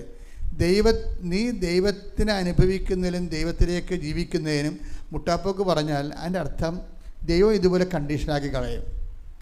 അതുകൊണ്ട് നിങ്ങൾ ഉടമ്പടി എന്ന് പറയുന്ന വലിയ സംഭവം ദൈവം വളരെ ഇത്രയും പ്രൂവൻ ഫാക്റ്റായിട്ട് നിങ്ങൾക്ക് ലോകത്തിൽ ഒരു പ്രാർത്ഥനയ്ക്ക് 43,000 രൂപ മാത്രം ലൂർദിൽ പോലും കാണത്തില്ല. 43,000 സാക്ഷ്യം റെക്കോർഡഡ് അല്ല അത്, അതാണ് പ്രശ്നം. ഇതങ്ങനെയല്ല, ഇത് ഏറെക്കുറെ റെക്കോർഡാണ്, റിട്ടേണായിട്ട് ഞങ്ങളുടെ കയ്യിലുണ്ട്. നല്ല കാലങ്ങളിൽ ഇതൊക്കെ മാതാവിൻ്റെ പ്രത്യക്ഷീകരണ സഭ ഏറ്റെടുക്കുന്ന കാലത്ത് ഞാൻ കഴിഞ്ഞ ദിവസങ്ങളിൽ ബ്രിട്ടീഷ് മ്യൂസിയത്തിൽ പോയി. അവിടെ ധ്യാനിപ്പിക്കാൻ പോയപ്പോൾ ഒരിടത്തൊരു സമയത്ത് ബ്രിട്ടീഷ് മ്യൂസിയം ലോകത്തിലെ ഏറ്റവും വലിയ മ്യൂസിയമല്ലേ. അപ്പോൾ ഞാനവിടെ പോയി എല്ലാം നോക്കി കണ്ട് മനസ്സിലാക്കി how to set a museum, എങ്ങനെ മ്യൂസിയം. ഒരു കാലത്ത് ഈ പ്രത്യക്ഷീകരണം വലിയൊരു വിഷയമായി മാറുന്ന കാലത്ത് നടന്ന കാര്യങ്ങളെല്ലാം മ്യൂസിയമായിട്ട് സെറ്റ് ചെയ്യും നമ്മൾ, എന്തെല്ലാം കാര്യങ്ങളാണ് നടന്നതെന്നത്. അപ്പം അതുകൊണ്ട് തന്നെ ഇത് നിസ്സാരമായൊരു ടൈമിൽ വിഷയമല്ല, ദൈവത്തിൻ്റെ ഒരു അന്തർദേശീയ വിഷയമാണ് മരിയൻ ഉടമ്പടി. പ്രാർത്ഥിക്കുക. കർത്താവായ ദൈവമേ,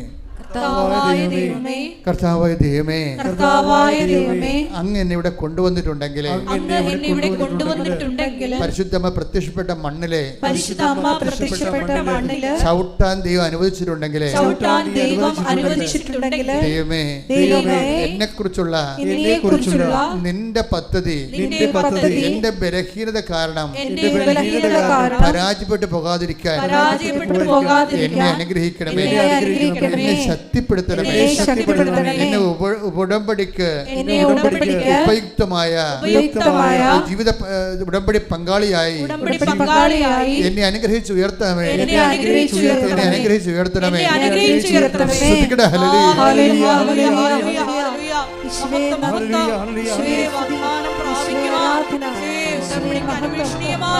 ഒരു ഹൃദയം ഞങ്ങൾക്ക് നൽകണമേ. ഹല്ലേലൂയ, ഹല്ലേലൂയ, ഹല്ലേലൂയ.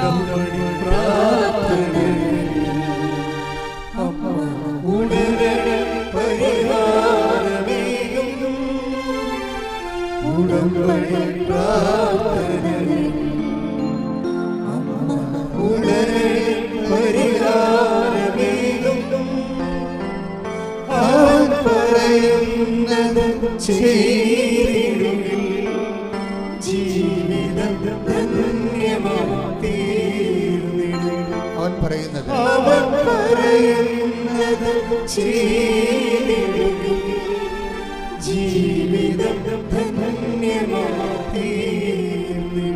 ജീവിതം ഒരുമിച്ച് പാടുക, നിർത്തി പാടുക, എല്ലാവരും പാടുക. അഭിഷേകത്തിന്റെ സമയമാണ്.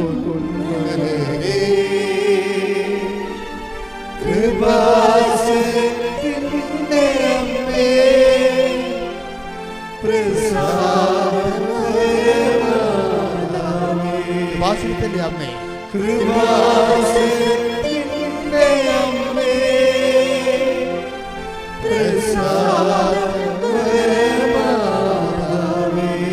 ആവേ ആവേ ആവേ ആവേ മരിയ, ദൈവിച്ചുകൊണ്ട് ആവേ ആവേ ആവേ മരിയ, ആവേ ആവേ ആവേ മരിയ, ആവേ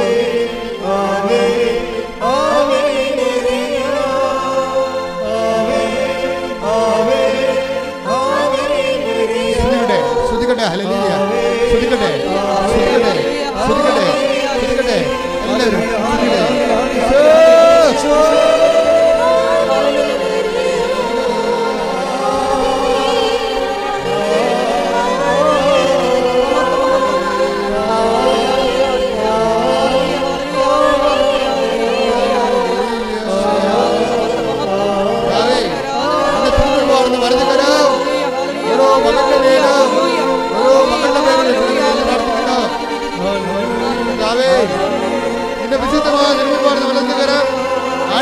അത്ഭുതകരം ഓരോ മകന്റെ പേരും ഓരോ മകളുടെ പേരും വെക്കണമേ എന്ന് പ്രാർത്ഥിക്കുന്നു.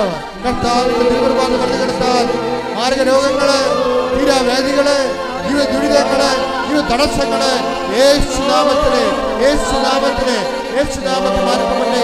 ഈശോ ഈശോ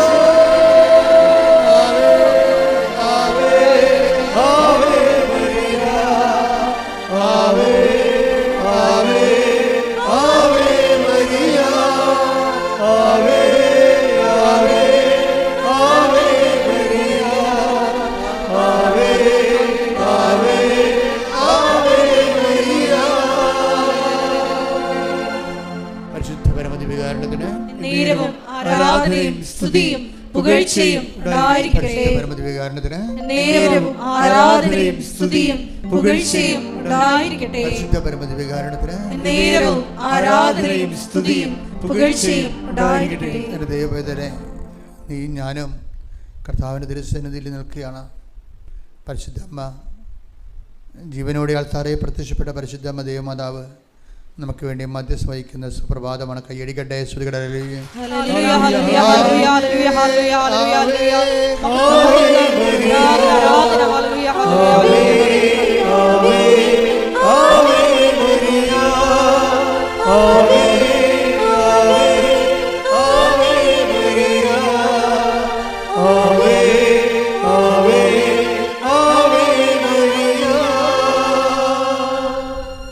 സന്തോഷത്തോടെ കൈകൾ നെഞ്ചത്ത് വെക്കുക.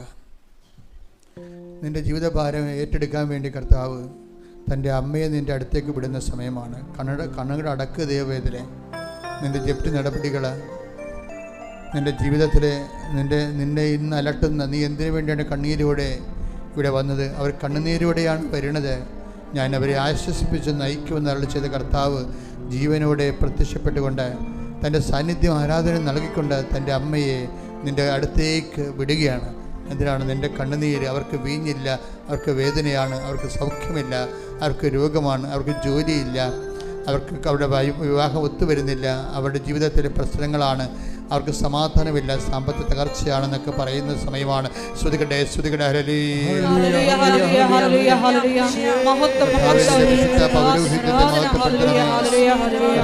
സഭയിലുള്ള സാന്നിധ്യം പ്രകടമാക്കണമേ. അമ്മേ പരിശുദ്ധ അമ്മേ ദേവമാതാവേ, അമ്മേ പരിശുദ്ധ അമ്മേ ദേവമാതാവേ, ഈ ഗ്രൗണ്ടിന് പുറത്ത് പ്രാർത്ഥിക്കുന്നുണ്ട് ഈശോയെ. ഇവിടെ നിൽക്കാൻ സ്ഥലമില്ലാത്തതുകൊണ്ട് പുറത്ത് നിൽക്കുന്നുണ്ട് ഈശോയെ.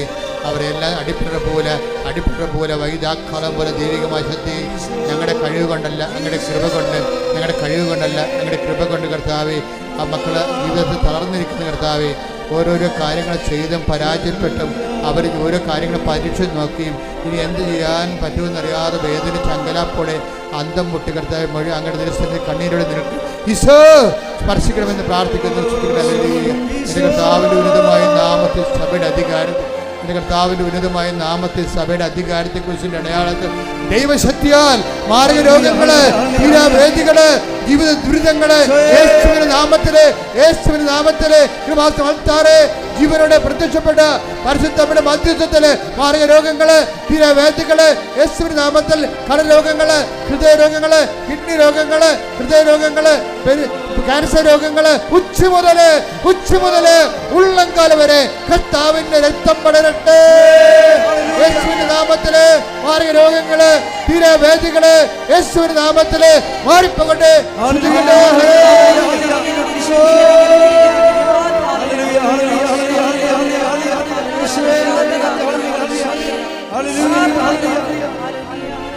ഒരുമിച്ച് പാടാം. ഹല്ലേലൂയ.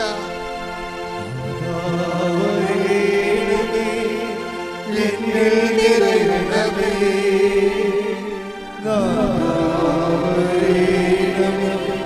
സൗഖ്യം നൽകണമേ. നാഥാ വരണമേ, നാഥാ വരണമേ, എന്നിൽ നിറയണമേ. നാഥാ വരണമേ, സൗഖ്യം നൽകണമേ.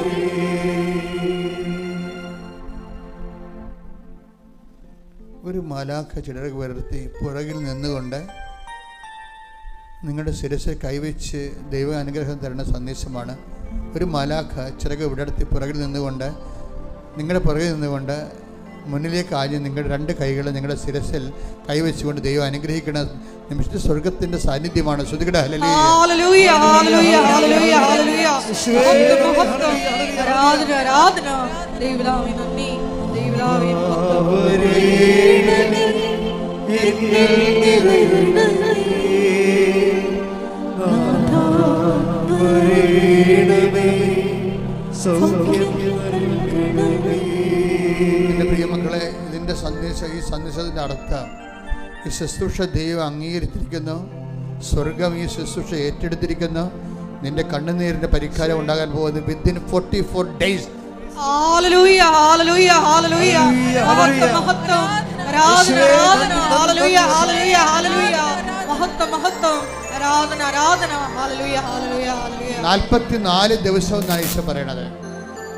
ഈ ഇവിടുത്തെ അവസാനത്തെ സങ്കടം മാറാൻ, ഈ വ്യക്തികളുടെ അവസാന സങ്കടം മാറുന്നതിനായി, നിങ്ങളെ ഗുരുതരമായി ബാധിക്കുന്ന ഏറ്റവും ടോപ്പ് സീരിയസ് ആയിട്ടുള്ള വിഷയങ്ങൾ മാറുന്നതിനായി അവസാനത്തെ വ്യക്തിക്ക് 44 ദിവസം കുറിച്ചിരിക്കുന്നു. എന്ന് വെച്ചാൽ അതിനുള്ളിൽ പലരുടെയും പ്രശ്നങ്ങൾ ഒരുമിച്ച് മാറും. കൈയടിക്കട്ടെ, ശ്രുതികട ഹല്ലേലൂയ, മഹത്വം, മഹത്വം.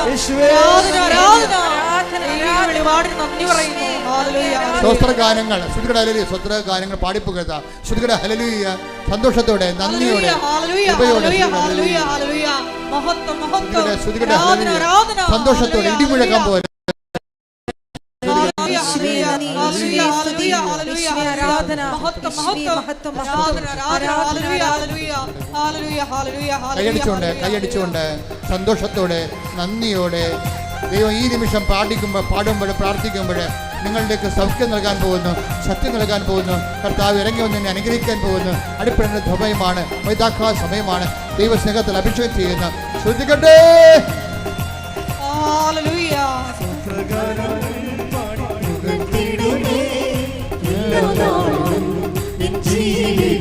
ഒരുമിച്ച് പാടുക സുഹൃത്തുക്കളെ.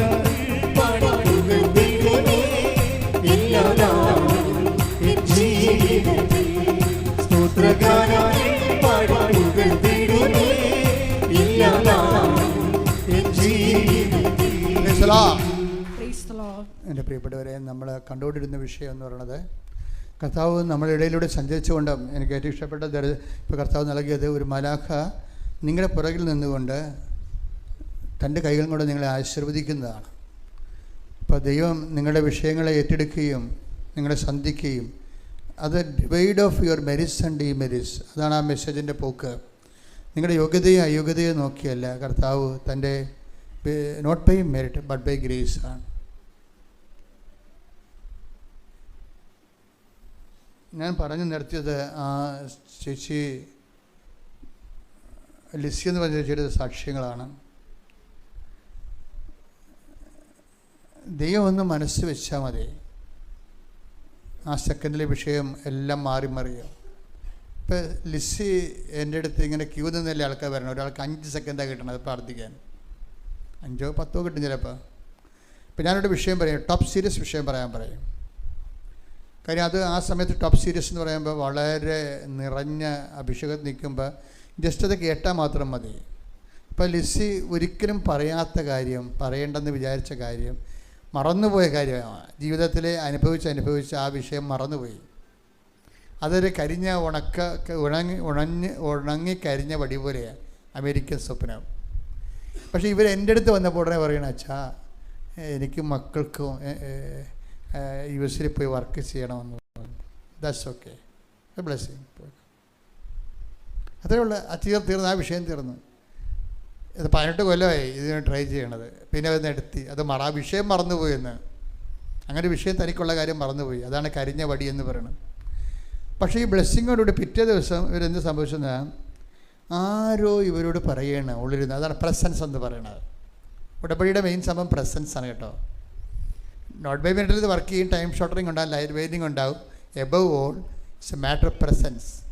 ആരോ ഇവിടെ ഉള്ളിൽ നിന്ന് പറയുകയാണ് നീ അമേരിക്കൻ എംബസിക്ക് എഴുതാൻ. അപ്പോൾ ഇവർ അമേരിക്കൻ എംബസിക്ക് എന്ത് എഴുതാനാണ്? എനിക്ക് വിസ തരണമെന്ന്. അവരുടെ വിസ ആപ്ലിക്കേഷൻസ് കിടക്കണ എത്രയാണെന്ന് അറിയാമോ? ചിലപ്പോൾ 10-30 ലക്ഷം പേര് ലോകത്ത് നിന്ന് മുഴുവനുമായിട്ട് വിസയ്ക്ക് വേണ്ടി ആപ്ലിക്കേഷൻ ചെയ്യുന്നുണ്ട്. നോർമൽ പ്രോസസ്സിൽ ഇവർക്ക് കിട്ടാൻ ഇവരത് സ്വീകരിക്കുകയാണെങ്കിൽ തന്നെ ഇവർക്ക് കിട്ടാൻ സാധ്യത 27-ലാണ്. ഇവരെന്താ എഴുതണത്? ഞാൻ ഈ രാജ്യത്ത് നിങ്ങളുടെ രാജ്യത്ത് വന്ന് ജോലി ചെയ്യാൻ വേണ്ടിയാണ് പഠിച്ചത്, പക്ഷെ നിർഭാഗ്യവശാൽ നിങ്ങൾ എനിക്ക് വിസ തന്നില്ല. അതാണ് ഇമെയിലിൽ അവർ എഴുതുന്നത്. നിർഭാഗ്യവശാൽ. എന്താണ് കാര്യം? എന്തുകൊണ്ട് നിങ്ങൾ എനിക്ക് വിസ തരുന്നില്ല? രണ്ടാമത്തെ കാര്യം, അപ്പം ഇത് എന്തുകൊണ്ട് നിങ്ങൾ എനിക്ക് വിസ തരുന്നില്ല എന്നുള്ള ചോദ്യം വിസ തരാനുള്ള മെറിറ്റല്ല, അത് അവരെ പ്രകോപിപ്പിക്കുകയുള്ളൂ ശരിക്കും പറഞ്ഞാൽ. പക്ഷെ അവർക്ക് എന്താ എഴുതേണ്ടതെന്ന് അറിയത്തില്ല. അതാണ് പ്രശ്നം. എന്താ എഴുതേണ്ടതെന്ന് അറിയത്തില്ല. ഒരു സ്റ്റോറി സഞ്ചരിക്കണ വഴി കണ്ടില്ലേ? രണ്ടാമത്തെ വിഷയം, എൻ്റെ കുഞ്ഞിനെ എനിക്ക് US പഠിപ്പിക്കണം. അപ്പം അതും ഒരു വിസ ഇവർക്ക് കൊടുക്കാനുള്ള ന്യായമല്ല. കാനഡയിൽ നിന്ന് കുഞ്ഞിനെ വേണമെങ്കിൽ അവർക്ക് ട്രെയിനുണ്ട്, ട്രെയിനിൽ വിട്ട് ഞാനും കാനഡയുടെയും അമേരിക്കയുടെയും ബോർഡറിൽ പോയതാണ്. അപ്പോൾ അവിടെ നമ്മുടെ ഇപ്പോൾ നിങ്ങളുടെ നാടും അടുത്ത നാടുമായിട്ട് എങ്ങനെ കിടക്കുന്നു അതുപോലെ കിടക്കുകയാണ്. അപ്പോൾ ട്രംപ് ഇപ്പോൾ വലിയ മതിലൊക്കെ കെട്ടിയിട്ടുണ്ട്. കാര്യം ആൾക്കാർ ചാടി ഇതിനകത്ത് വരാതിരിക്കാൻ വേണ്ടി അവിടെ പട്ടാളക്കാരൊക്കെ ഷൂട്ട് ചെയ്യാൻ വേണ്ടി നിർത്തിയിട്ടുണ്ട്. അപ്പോൾ അത്രയേ ഉള്ളൂ കാര്യങ്ങൾ. പക്ഷെ എന്നാലും ആൾക്കാർ ഏജൻസിനൊക്കെ ഇട്ട് ചില ഔദ്യോഗികമല്ലാത്ത രീതിയിലൊക്കെ ട്രാഫിക് അവിടെ നടക്കുന്നുണ്ട്. പല സ്ഥലങ്ങളിലും ഫോറസ്റ്റ് ഏരിയയിലൊക്കെ നടക്കുന്നുണ്ട്. അതാണ് അവരങ്ങനെ കുറേ ആൾക്കാരുള്ളതുകൊണ്ടാണ് ട്രംപ് അവർ പോകണം എന്ന് പറഞ്ഞ് ബഹളം ഉണ്ടാക്കുന്നത്. അവരവർക്ക് കൈയും കാലിക്കൊക്കെ വെച്ച് കെട്ടി വിമാനത്തിൽ പാക്ക് ചെയ്ത് വിടാൻ നമുക്ക് കണ്ടില്ലേ? അതാണ് സംഭവം. ഇങ്ങനെ ഫോറസ്റ്റ് ഏരിയയിലൂടെ കത്ത് കിടക്കുന്ന ആൾക്കാരും ചെയ്യണത്. അപ്പോൾ അപ്പോൾ ഇവരോട് പറഞ്ഞു നിൻ്റെ മകളെ അവിടെ പഠിപ്പിക്കണമെന്ന് ഇവർ പറയണത്. അവളിപ്പോൾ 12 വയസ്സായി, അവൾക്ക് 1 വയസ്സുള്ളപ്പോൾ തൊട്ട് ഞാനിത് വേണ്ടി ട്രെയിനാണ്. 18 കൊല്ലമായിട്ട് ഇപ്പോൾ എന്നെ എനിക്ക് ഏത് റിപ്പോർട്ടൊന്നും കിട്ടിയിട്ടില്ല. ഇങ്ങനെ ഇവർ കെയർലെസ് ആയിട്ട് അവർക്ക് കേട്ട പ്രകോപനം തോന്നുന്ന രീതിയിലും സമാധാനം അവർക്കതേ അറിയാൻ പാടുള്ളൂ. നിങ്ങൾ എഴുതുന്ന സാധനം നെഗറ്റീവാണ് എഴുതണത്. നിൻ്റെ എഴുതുന്നതിന് പക്ഷേ അമ്മ ഈ സാധനം എഴുതി വിട്ട് കഴിയുമ്പോൾ നമ്മൾ എഴുതുന്നത് നെഗറ്റീവാണെങ്കിലും ത്രൂ മേരിയാണിത് പോണത്. അത് അമ്മ അത് പോസിറ്റീവ് ആക്കി കളയും. അത് ഭയങ്കര രസമാണ്. അപ്പോൾ എന്ത് വിഷയം എന്ന് പറയുന്നത്, ഇവരിങ്ങനെ 2 കാര്യങ്ങൾ പറഞ്ഞ 2 കാര്യവും ഉടമ്പടി നയങ്ങളാണ്. ഇവർക്ക് വിസ കൊടുക്കാൻ പറ്റിയ നയങ്ങളല്ല. പക്ഷേ പിറ്റേ ദിവസം ഉച്ചയായപ്പോൾ എംബസിയിൽ നിന്ന് ഇവർക്കൊരു ഇമെയിൽ വരും, നിങ്ങളുടെ വിസ ഇപ്പോൾ പ്രോസസ്സിങ് ആയെന്ന്. നമ്മൾക്ക് കേട്ടാൽ ഞെട്ടിപ്പോവും. പക്ഷേ ഞെട്ടേണ്ട കാര്യമില്ല. ഇതാണ് ഉടമ്പടി എന്ന് പറയുന്നത്. ടൈം ഷോർട്ടറിങ് എന്നാണ്. 18 കൊല്ലമാണ് വെറും 18 മിനിറ്റായിട്ട് ഷോർട്ട് ചെയ്യണത്. അതാണ് നോട്ട് ബൈ മെറിറ്റ്. ഇവർക്കൊരു മെറിറ്റുമില്ല. മകളെ പഠിപ്പിക്കണം എന്നുള്ളത് മെറിറ്റാണോ? അല്ലെങ്കിൽ ഇവർ ഇത്രയും നാൾ വിസ ഇവർക്ക് കിട്ടിയില്ല എന്നുള്ളത് ഡീമെറിറ്റാണ്. നമ്മൾ വിസ പ്രോസസ്സിങ്ങിനൊക്കെ വിസയുടെ ഇൻ്റർവ്യൂവിന് പോകുമ്പോൾ അവർ പാസ്പോർട്ട് നോക്കിയിട്ട് നമ്മുടെ ഹിസ്റ്ററി ചെക്ക് ചെയ്യുമ്പോൾ ഏതെങ്കിലും രാജ്യത്ത് നമുക്ക് വിസ റിജക്റ്റ് ചെയ്തിട്ടുണ്ടെങ്കിൽ അതാണ് നമ്മുടെ ഡീമെറിറ്റ് എന്ന് പറയണത്. അപ്പോൾ എന്താ പ്രശ്നം? എനിക്ക് ഫ്രാൻസിലെ വിസ പണ്ട് റിജക്റ്റ് ചെയ്തിട്ടുണ്ട്. അപ്പോൾ നമ്മളതിന് മറുപടി പറയണം, എന്തുകൊണ്ടാണ് ഫ്രാൻസിലെ വിസ റിജക്റ്റ് ചെയ്തതെന്ന് പറയണം. അത് ന്യായമായിട്ട് അവർക്ക് തോന്നിയില്ലെങ്കിൽ ഈ വിസ നമുക്ക് തരത്തില്ല.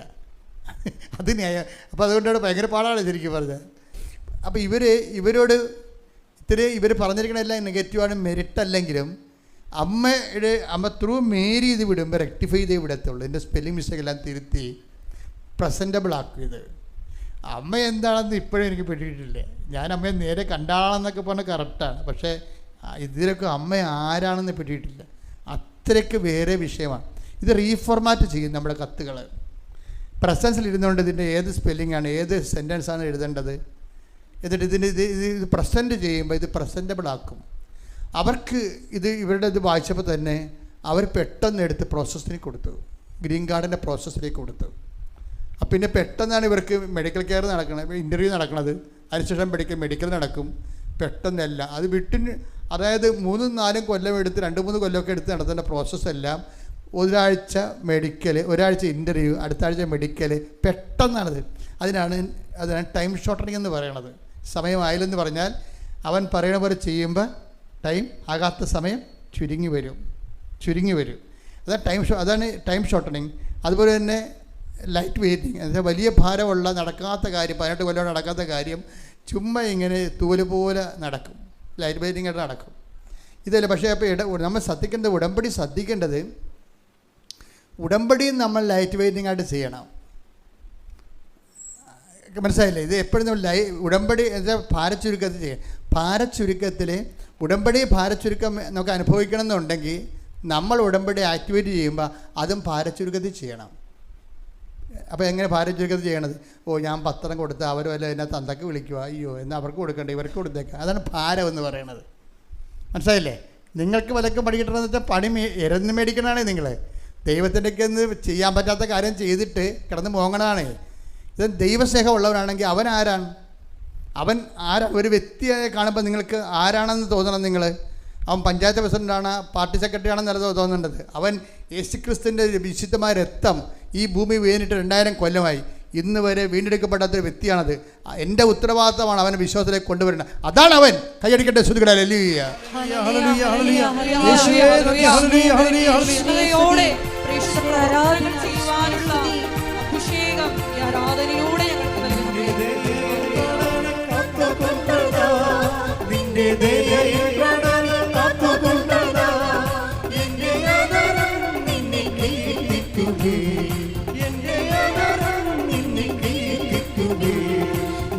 ജീവകാലമെല്ലാം പുതുകാലം അതുകൊണ്ട് സ്തുതിച്ചിരുന്നേ. എന്റെ ജീവകാലമെല്ലാം പുതുകാലം അതുകൊണ്ട് സ്തുതിച്ചിരുന്നേ. സ്തോത്രകാരനെ പാടി പുകഴ്ത്തിടുന്നേ. ഇല്ലാതാകും എൻ ജീവിതത്തിൽ സ്തോത്രകാരനെ പാടി പുകഴ്ത്തിടുന്നേ. ഇല്ലാതാകും.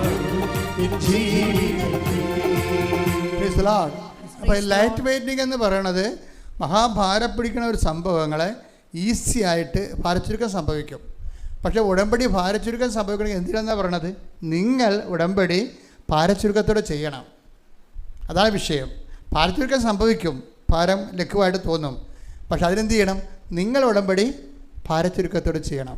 കാര്യം ഇതിനകത്ത് ഭാരം നിങ്ങൾക്കുണ്ടാക്കാവുന്ന കുറേ സാധനങ്ങൾ ഇതിനകത്ത് ഉണ്ട്. എന്താണത്? ഏറ്റവും ടോപ്പ് 50% മാർക്ക് കവർ ചെയ്യണത് ഈ ഇവാഞ്ചലൈസേഷനെയാണ്. എന്താണ്? ഈശ്വരനെ മറ്റുള്ളവർക്ക് അറിയിക്കുന്നത്. അതെന്താ അറിയിക്കണത്? പത്രത്തിലൂടെയാണ് അറിയിക്കണത്. ഇതിൻ്റെ ഏറ്റവും ടോപ്പായിട്ട് നിങ്ങൾ പറയണത് ആൾക്കാർക്ക് വേണ്ടി പൊതിച്ചോറ് കൊടുക്കണതല്ല, പൊതിച്ചോറിൻ്റെ സുവിശേഷമല്ല. അതിനൊക്കെ 5 മാർക്കാണുള്ളത്. അല്ലെങ്കിൽ കൂടി 10 മാർക്ക് കിട്ടും. 50 മാർക്ക് വെച്ചിരിക്കണത് എന്തിനാണെന്ന് അറിയാമോ? പത്രത്തിൻ്റെ സുവിശേഷ വിലക്കാണ്. എന്താണ്? അത് പാടാണ്. മഴയത്ത് കൊടുക്കണം. അത് ചിലപ്പോൾ ഇന്ന് മഴയല്ല, മഴ മാറട്ടെ. എടി മകളെ, ഈ ദിവസങ്ങളിൽ മഴയാണല്ലേ എല്ലായിടത്തും. ഇല്ലമ്മ നാളെ മാറും, എന്നാൽ നാളെ കൊടുക്കാൻ പത്രം. ഭാരമായി. മഴയെങ്കിൽ മഴ, സമയത്തും അസമയത്തും സുവിശേഷ പ്രസംഗിക്കുക.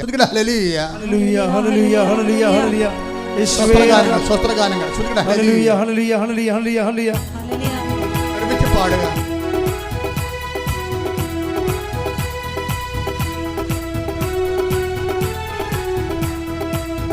ഗാനങ്ങൾ പാടി പുകഴ്ത്തിടുന്നേ.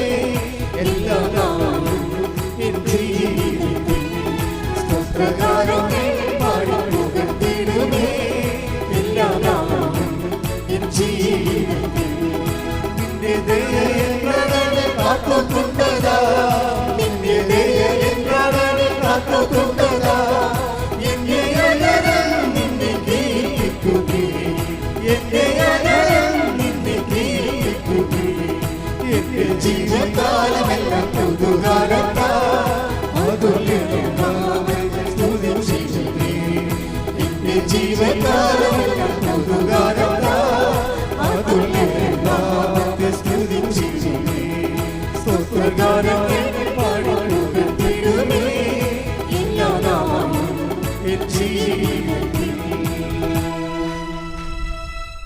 2 തിമോത്തി 4:2. 2 തിമോത്തി 4:2. വചനം പ്രസംഗിക്കുക. വചനം പ്രസംഗിക്കുക. സാഹചര്യങ്ങൾ അനുകൂലമാണെങ്കിലും അല്ലെങ്കിലും ജാഗരൂകതയോടെ വർത്തിക്കുക. അതാ വിഷയം വെച്ചാല് കർത്താവിനെ കൈമാറുന്നതിന് സമയം കാലം നോക്കരുത്. നിങ്ങളുടെ സൗകര്യം ചിലപ്പോൾ ഏറ്റവും ടോപ്പായിട്ടുള്ള ഒരു റിസൾട്ട് വരണത് ഏറ്റവും മോശമായ കാലാവസ്ഥയിൽ കർത്താവിനെ കൈമാറുമ്പോഴാണ്. പണ്ട് 6-ാം തിരുമുറിവിൻ്റെ കാലത്തെ, ഇന്ന് ഞാൻ നിങ്ങളുടെ കൂടെ നിൽക്കുന്നു. ഇന്നലെ ഞാൻ വേറെ ഒരു രാജ്യത്തായിരുന്നു, ഇന്ന് ഞാൻ നിങ്ങളുടെ കൂടെ നിൽക്കുന്നു. ഒരു രാജ്യത്ത് മറ്റൊരു രാജ്യത്തിലേക്ക് സുവിശേഷം വേലയും ചെയ്തോട്ട് ഇന്ന് പോകണം. എന്തുകൊണ്ടാണെന്ന് അറിയാമോ? 86-ൽ കർത്താവ് മോശപ്പെട്ട ജീവിതക്കാരാണെന്ന് പറഞ്ഞൊരു വൃത്തികെട്ടവൻ കർത്താവിനെക്കുറിച്ച് ഒരു നാടകം എഴുതി. അത് നിരോധിക്കണമെന്നും പറഞ്ഞുകൊണ്ട് കേരളം മുഴുവനും ഇളകിയപ്പോൾ അന്ന് ഇവിടുത്തെ പുരോഗമന സാഹിത്യകാരന്മാരും നമ്മുടെ കൂട്ടത്തിൽ തന്നെ ചില പിന്തിരിപ്പന്മാരും നാടകത്തിന് അനുകൂലമായി. അതിലൊരു നാടകം നടത്തിയെന്ന് പറഞ്ഞാൽ വിശ്വാസം പോകുമോ? വിശ്വാസം പോകണമല്ല പ്രശ്നം. എൻ്റെ അമ്മയെ, എൻ്റെ അപ്പനെ, എൻ്റെ ഈശോനെയൊക്കെ എന്തെങ്കിലും പറഞ്ഞാൽ ദൈവസ്നേഹം ഉള്ളവർക്ക് ഫീൽ ചെയ്യും, അല്ലേ? തീർച്ചയല്ലേ? ഇപ്പം ഞാൻ പള്ളി വിളിച്ച് പറഞ്ഞ് ഇന്ന് നമുക്കൊരു പരിഹാര പ്രകടനം അറിയാം. മനുഷ്യൻ ചെയ്ത് കൂട്ടുന്ന പാപത്തിന് പരിഹാരമായിട്ട് ഒരു പരിഹാര പ്രചരണം നടത്തണം. അപ്പോൾ ഞാൻ മാർക്കറ്റിൽ ഇപ്പോൾ ഞാൻ നടത്തുപള്ളി ഇരിക്കണമെന്ന്, ഇപ്പോൾ ഇടവപ്പള്ളിയിൽ നിന്ന് ഞാൻ വൈകുന്നേരം 3 മണിക്ക് വരും എന്ന് പറയുമ്പോൾ നിങ്ങളും റെഡിയാണെന്ന് പറഞ്ഞു. അപ്പോൾ ഞാൻ സാധാരണ ഇപ്പോൾ വിളിച്ച് പറഞ്ഞ ആൾക്കാർ വരണതാണ്. അപ്പോൾ ഞാൻ ചെല്ലുമ്പോൾ 4-5 വല്യമ്മമാരേ ഉള്ളൂ. പരിഹാരം എന്താ പ്രശ്നം? ഇതിന് എതിർപക്ഷത്തിലുള്ള പാർട്ടിക്കാർ എല്ലാ വീടുകളിൽ നിന്ന് നേരെ ഇറങ്ങി പറയും, ബിഷപ്പുമാർ വരെ നാടകത്തിന് അനുകൂലമാണ്, നിങ്ങൾക്ക് തിരക്ക് വല്ല കാച്ചിലും ഉണ്ടാ, വീട്ടിൽ കുത്തിയിരിക്കാൻ പാടില്ല ചോദിച്ച്. അച്ഛനൊക്കെ അങ്ങനെ അഭ്യാസം കാണിക്കാനൊക്കെ ഇറങ്ങിയിരിക്കണമെന്നൊക്കെ പറഞ്ഞിട്ട് ഇവർ നെഗറ്റീവ് അടിച്ച് ഇവരൊരു ആരും വന്നില്ല. ചന്ത സ്ഥലത്ത് വരണ്ടേ, കുരിശും കൊണ്ട് വരണം. ചന്തയിലാണ് നടത്തണം ഈ സംഭവം. കുരിശും കൊണ്ട് അവിടെ നിന്ന് 2.5 മൈൽ നടക്കണം ഈ കുരിശും പിടിച്ച്. അപ്പോൾ ഞാൻ വരുമ്പോൾ ഞാൻ ഓട്ടോറിക്ഷയിൽ വലിയൊരു കുരിശൊക്കെ സംഘടിപ്പിച്ചുകൊണ്ട് ഇടവപ്പള്ളിയിൽ നിന്ന് നടത്തുപള്ളിയോട്ട് ചന്ത വരുമ്പോൾ ആട് കിടന്ന പട്ടി കൂടെയില്ല, ഒരു മനുഷ്യയില്ല. 4-5 വല്യമ്മമാരുണ്ട്. ഈ വല്യമ്മമാരെയും കൊണ്ട് പോയി കഴിഞ്ഞാൽ വെയിലത്ത് മിക്കവാറും വീഴുകയാണ്. പക്ഷെ ഞാൻ എന്നാൽ പിന്നെ നമുക്ക് വേറെ ദിവസം നടത്താമെന്ന് പറഞ്ഞ് ഞാൻ പോകുന്നില്ല. ഞാൻ ആ കുരിശെടുത്തിട്ട് ഈ 6 വല്യമ്മമാരുമായിട്ട് നാഷണൽ ഹൈവേ കൂടി 4-5 കിലോമീറ്റർ ഈ പരിഹാര പ്രശ്നം നടത്തി. അപ്പോൾ കർത്താവിന് മനസ്സിലായി ഇത് കുറഞ്ഞ പുള്ളിയല്ല, കർത്താവിൻ്റെ കൂടെ നിൽക്കുമെന്ന് മനസ്സിലായി. ഹല്ലേലൂയ, ഹല്ലേലൂയ, ഹല്ലേലൂയ, ഹല്ലേലൂയ. അതാണ് പ്രശ്നം. ഞാൻ നിങ്ങളോട് എന്തെങ്കിലും പറയുന്നുണ്ടെങ്കിൽ ഞാൻ ആ ബോംബ് നേരത്തെ പൊട്ടിച്ച് പരീക്ഷിച്ചിട്ടുള്ള ആളായിരിക്കും. അത് ആ സമയത്ത് ഇതുപോലെ 5-6 വല്യമ്മമാരുമായിട്ട് നാഷണൽ ഹൈവേ കൂടി കുരിശ് ബല്ലെ പിടിച്ചുകൊണ്ട് പോകണമെങ്കിൽ അന്നത്തെ കാലത്ത് ആ ഒരു സിറ്റുവേഷൻ നിൽക്കുമ്പോൾ ഭയങ്കര പാടായിരുന്നു. പക്ഷേ എങ്കിലും എന്താ പ്രശ്നം വെച്ച് കഴിഞ്ഞാൽ ഉടമ്പടിയിലെ ഒരു സാധനമുണ്ട്, അത് നിങ്ങൾ ഓർത്തേക്കണം. കാര്യം ഉടമ്പടിയെ സംബന്ധിച്ചിടത്തോളം ദൈവത്തെ നമുക്ക് 3 തരത്തിലാണ്. ഇപ്പോൾ ഉടമ്പടിയിലുള്ള ദൈവത്തെ 3 തരത്തിലാണ് നമുക്ക് എക്സ്പ്രസ് ചെയ്യാൻ പറ്റണത്. വിശ്വാസത്തെ എക്സ്പ്രസ് ചെയ്യാൻ പറ്റുന്നത് 3 തരത്തിലാണ്. നിങ്ങളെന്താ ഗതികെട്ടിരിക്കണമെന്ന് വിചാരിച്ചു ഇതിൻ്റെ അകത്ത് ഒരു തരം മാത്രമേ നിങ്ങൾ ഉപയോഗിക്കുന്നുള്ളൂ. വിശ്വാസം എക്സ്പ്രസ് ചെയ്യണം എന്താണ്? പ്രാർത്ഥന. രണ്ടാമത്തത് എന്താണ്? പ്രഖ്യാപനം. മൂന്നാമത്തത് എന്താണ്? പ്രയോഗം. പിടിയിട്ടില്ലേ? ഉടമ്പടിയിൽ എല്ലായിടത്തും ഉള്ളത് പ്രാർത്ഥനയാണ്. എന്താ പ്രശ്നം? പ്രാർത്ഥനയ്ക്ക് എന്താ കുഴപ്പം? വെറുതെ മുറി കുത്തിയിരുന്ന് പ്രാർത്ഥിച്ചാലും പ്രാർത്ഥന കേട്ടതില്ല, വലിയ മുതൽ മുടക്കില്ല, കഷ്ടപ്പാടില്ല. മഴയാണെന്നുണ്ടെങ്കിൽ അകത്തോട് കുതിരുന്ന് നമുക്കൊന്ന് പ്രാർത്ഥിക്കാൻ പറ്റും. ദൈവത്തിന് എന്ത് മെച്ചം, നമുക്കെന്ത് മെച്ചം? ഒരു മെച്ചമില്ല. പ്രാർത്ഥിച്ചൊന്നൊരു സമാധാനം, അത്രേ ഉള്ളൂ. പ്രാർത്ഥനയ്ക്കുള്ള കുഴപ്പം നിങ്ങൾ എന്ത് സ്പെൻഡ് ചെയ്യുന്നു എന്നുള്ള പ്രോബ്ലം. നിങ്ങളെന്താ, നിങ്ങളുടെ മുതൽ മുടക്ക് എന്താ? യേശു ക്രിസ്തുവിന് വേണമെങ്കിൽ ലോകത്ത് മുഴുവനും മനുഷ്യൻ്റെ പാപങ്ങൾ പരിഹാരം ഉണ്ടാകട്ടെ എന്ന് പറഞ്ഞാൽ പോരെ ദൈവത്തിന്? ഉണ്ടാകട്ടെ എന്നും പറഞ്ഞല്ലേ ഈ ലോകം സൃഷ്ടിച്ചത്. അങ്ങനെയാണെങ്കിൽ ഇതിൻ്റെ പാപങ്ങൾ മാറട്ടെ എന്ന് പറയുമ്പോൾ മാറാനല്ലേ ഉള്ളൂ. പക്ഷെ മാറാതെ അവൻ പ്രകൃതിയായ ദൈവമായിരിക്കവേ ദൈവത്തോടുള്ള സമാധാനം മുറുകെ പിടിക്കേണ്ട കാര്യമായി പരിഗണിക്കാതെ അവൻ ദാസനായി മരണത്തോളവും കുരിശുമരണത്തോളവും തന്നെ താഴ്ത്തി. കണ്ട, അതാണ് ഈ പ്രോസസ്സിംഗ് എന്ന് പറയുന്നത്. അതായത് ഏറ്റുപറച്ചിലൊരു വിഷയമാണ് അതിൻ്റെ അകത്ത്. നമുക്ക് അതായത് നമ്മുടെ അഭിമാനം, നമ്മുടെ സ്റ്റാറ്റസ് ഡീപ്രമോട്ട് ചെയ്യാതെ ഒരിക്കലും ദൈവത്തെ കണ്ടെത്താൻ പാടാണ്. മറ്റേതെല്ലാം കള്ളപ്രാർത്ഥനക്കാരാണ്. കരണക്കൊന്ത 300 പ്രാവശ്യം ചൊല്ലി അതെന്താ നട്ടാ വീട്ടിൽ കുത്തിരുന്ന് ചെല്ലാൻ പോരെ, 3 മണിക്ക് എഴുന്നേറ്റ് നിന്ന് ചെല്ലാൻ പോരെ. എന്താ കുഴപ്പം? വല്ല കാര്യമുണ്ടോ? ഒരു കാര്യമില്ല. എന്താ കാര്യം? മുതൽ മുടക്കില്ല. ആകപ്പാടെ മുതൽ മുടക്കം എന്ന് പറയണത് ഇത്തിരി ഉറക്കം നിൽക്കണം എന്നുള്ള മുതൽ മുടക്കേ ഉള്ളൂ. അത് ഈ പണ്ടായിരത്തി ഉറക്കം ഇല്ലല്ലോ, പ്രഷർ അടിച്ചിട്ടും ഉറക്കമില്ല നടക്കില്ലേ. അപ്പോൾ ഉറക്കമില്ലാത്തതുകൊണ്ട് ഞാൻ കൊന്തയിലേക്ക് കൊടുക്കുകയാണ്. പല്ല പരിപാടിയല്ലേ, ദൈവത്തിന് എന്താ മെച്ചം? പല ആൾക്കാരും രാത്രി പ്രാർത്ഥനക്കാരുടെ പരിപാടി എന്ന് വെച്ചാൽ അവർക്ക് ഉറക്കമില്ലാത്തതുകൊണ്ട് എന്നാൽ പിന്നെ പ്രാർത്ഥിച്ചേക്കാം. അങ്ങനെയുള്ള പ്രാർത്ഥനകളാണ് വലിയ ആക്കാനും വേണ്ടി ഒക്കാനിക്കുന്ന പരിപാടിയാണ് കയ്യിരിക്കുന്നത്. അതുകൊണ്ടാണ് ഇത് വർക്കൗട്ട് ചെയ്യാത്തത്. ദൈവത്തിൻ്റെ സന്നിധി നമുക്ക് ദൈവത്തിന് തോന്നണം നിങ്ങൾ സീരിയസ് ആണെന്ന് തോന്നണം. അതിനെന്താ കാര്യം? മനുഷ്യരുടെ മുമ്പിൽ എന്നെ ഏറ്റു പറഞ്ഞാൽ സ്വർഗസ്ഥനായ പിതാവിൻ്റെ മുമ്പിൽ ഞാനും നിങ്ങളെ ശ്രദ്ധിക്കട്ടെ. ഹല്ലേലൂയ.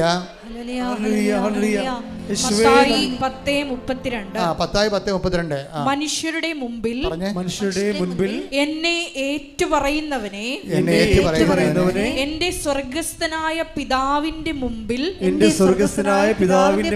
ഞാനും ഏറ്റുപറയും. അപ്പൊ നിങ്ങൾ മനസ്സിലായി, കംപ്ലീറ്റ് ഏറ്റുപറച്ചിലാണ് അതിൻ്റെ അകത്ത്. കാര്യം എന്താണ്? അവസാനം ഏറ്റുപറയേണ്ടത് എവിടെയാണ്? അവസാനം ഒരു മനുഷ്യൻ പഠിച്ച് എന്നാൽ അവസാനം കിട്ടേണ്ടത് എന്താണ്? ഒരു PhD ആണ്. അതുപോലെ ഒരു മനുഷ്യൻ ഏറ്റു പറഞ്ഞാൽ അവസാനം ഏറ്റു പറയേണ്ടത് എവിടെയാണ്? പിതാവിൻ്റെ അടുത്താണ് ഏറ്റു പറയേണ്ടത്. ഈ ഭൂമിയിൽ എല്ലായിടത്തും ഏറ്റു പറഞ്ഞാലും ശരി, പിതാവിൻ്റെ അടുത്ത് ഏറ്റു പറഞ്ഞില്ലെങ്കിൽ നമ്മൾ ഗോപി വരയ്ക്കേണ്ടി വരും. അപ്പോൾ ഈശോ പറയുന്നത് എന്താണ്? നിങ്ങൾ മനുഷ്യരുടെ മുമ്പിൽ എന്നെ ഏറ്റു പറയണം. അങ്ങനെ ഏറ്റു പറഞ്ഞാൽ എന്ത് പറ്റും? ജീവിതത്തിൻ്റെ ഓഫീസിലും വീട്ടിലും വിസ പ്രോസസ്സിംഗ് എംബസിലും എല്ലാം നിങ്ങൾ ഏറ്റു പറയും. ഒടുവിൽ ഞാൻ പിതാവിൻ്റെ അടുത്ത് ഏറ്റു പറയും. കൈയടിക്കട്ടെ, ശ്രുതിക്കട്ടെ.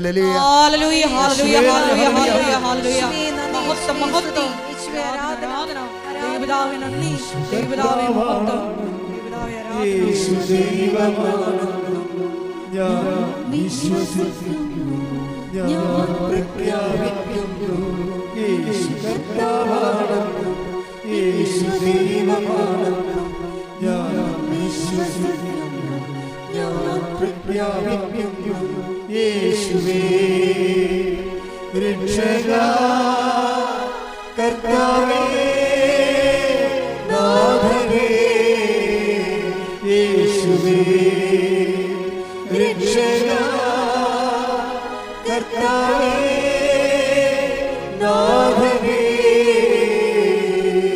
പരിശുദ്ധ പരമദിവ്യകാരുണ്യത്തിന്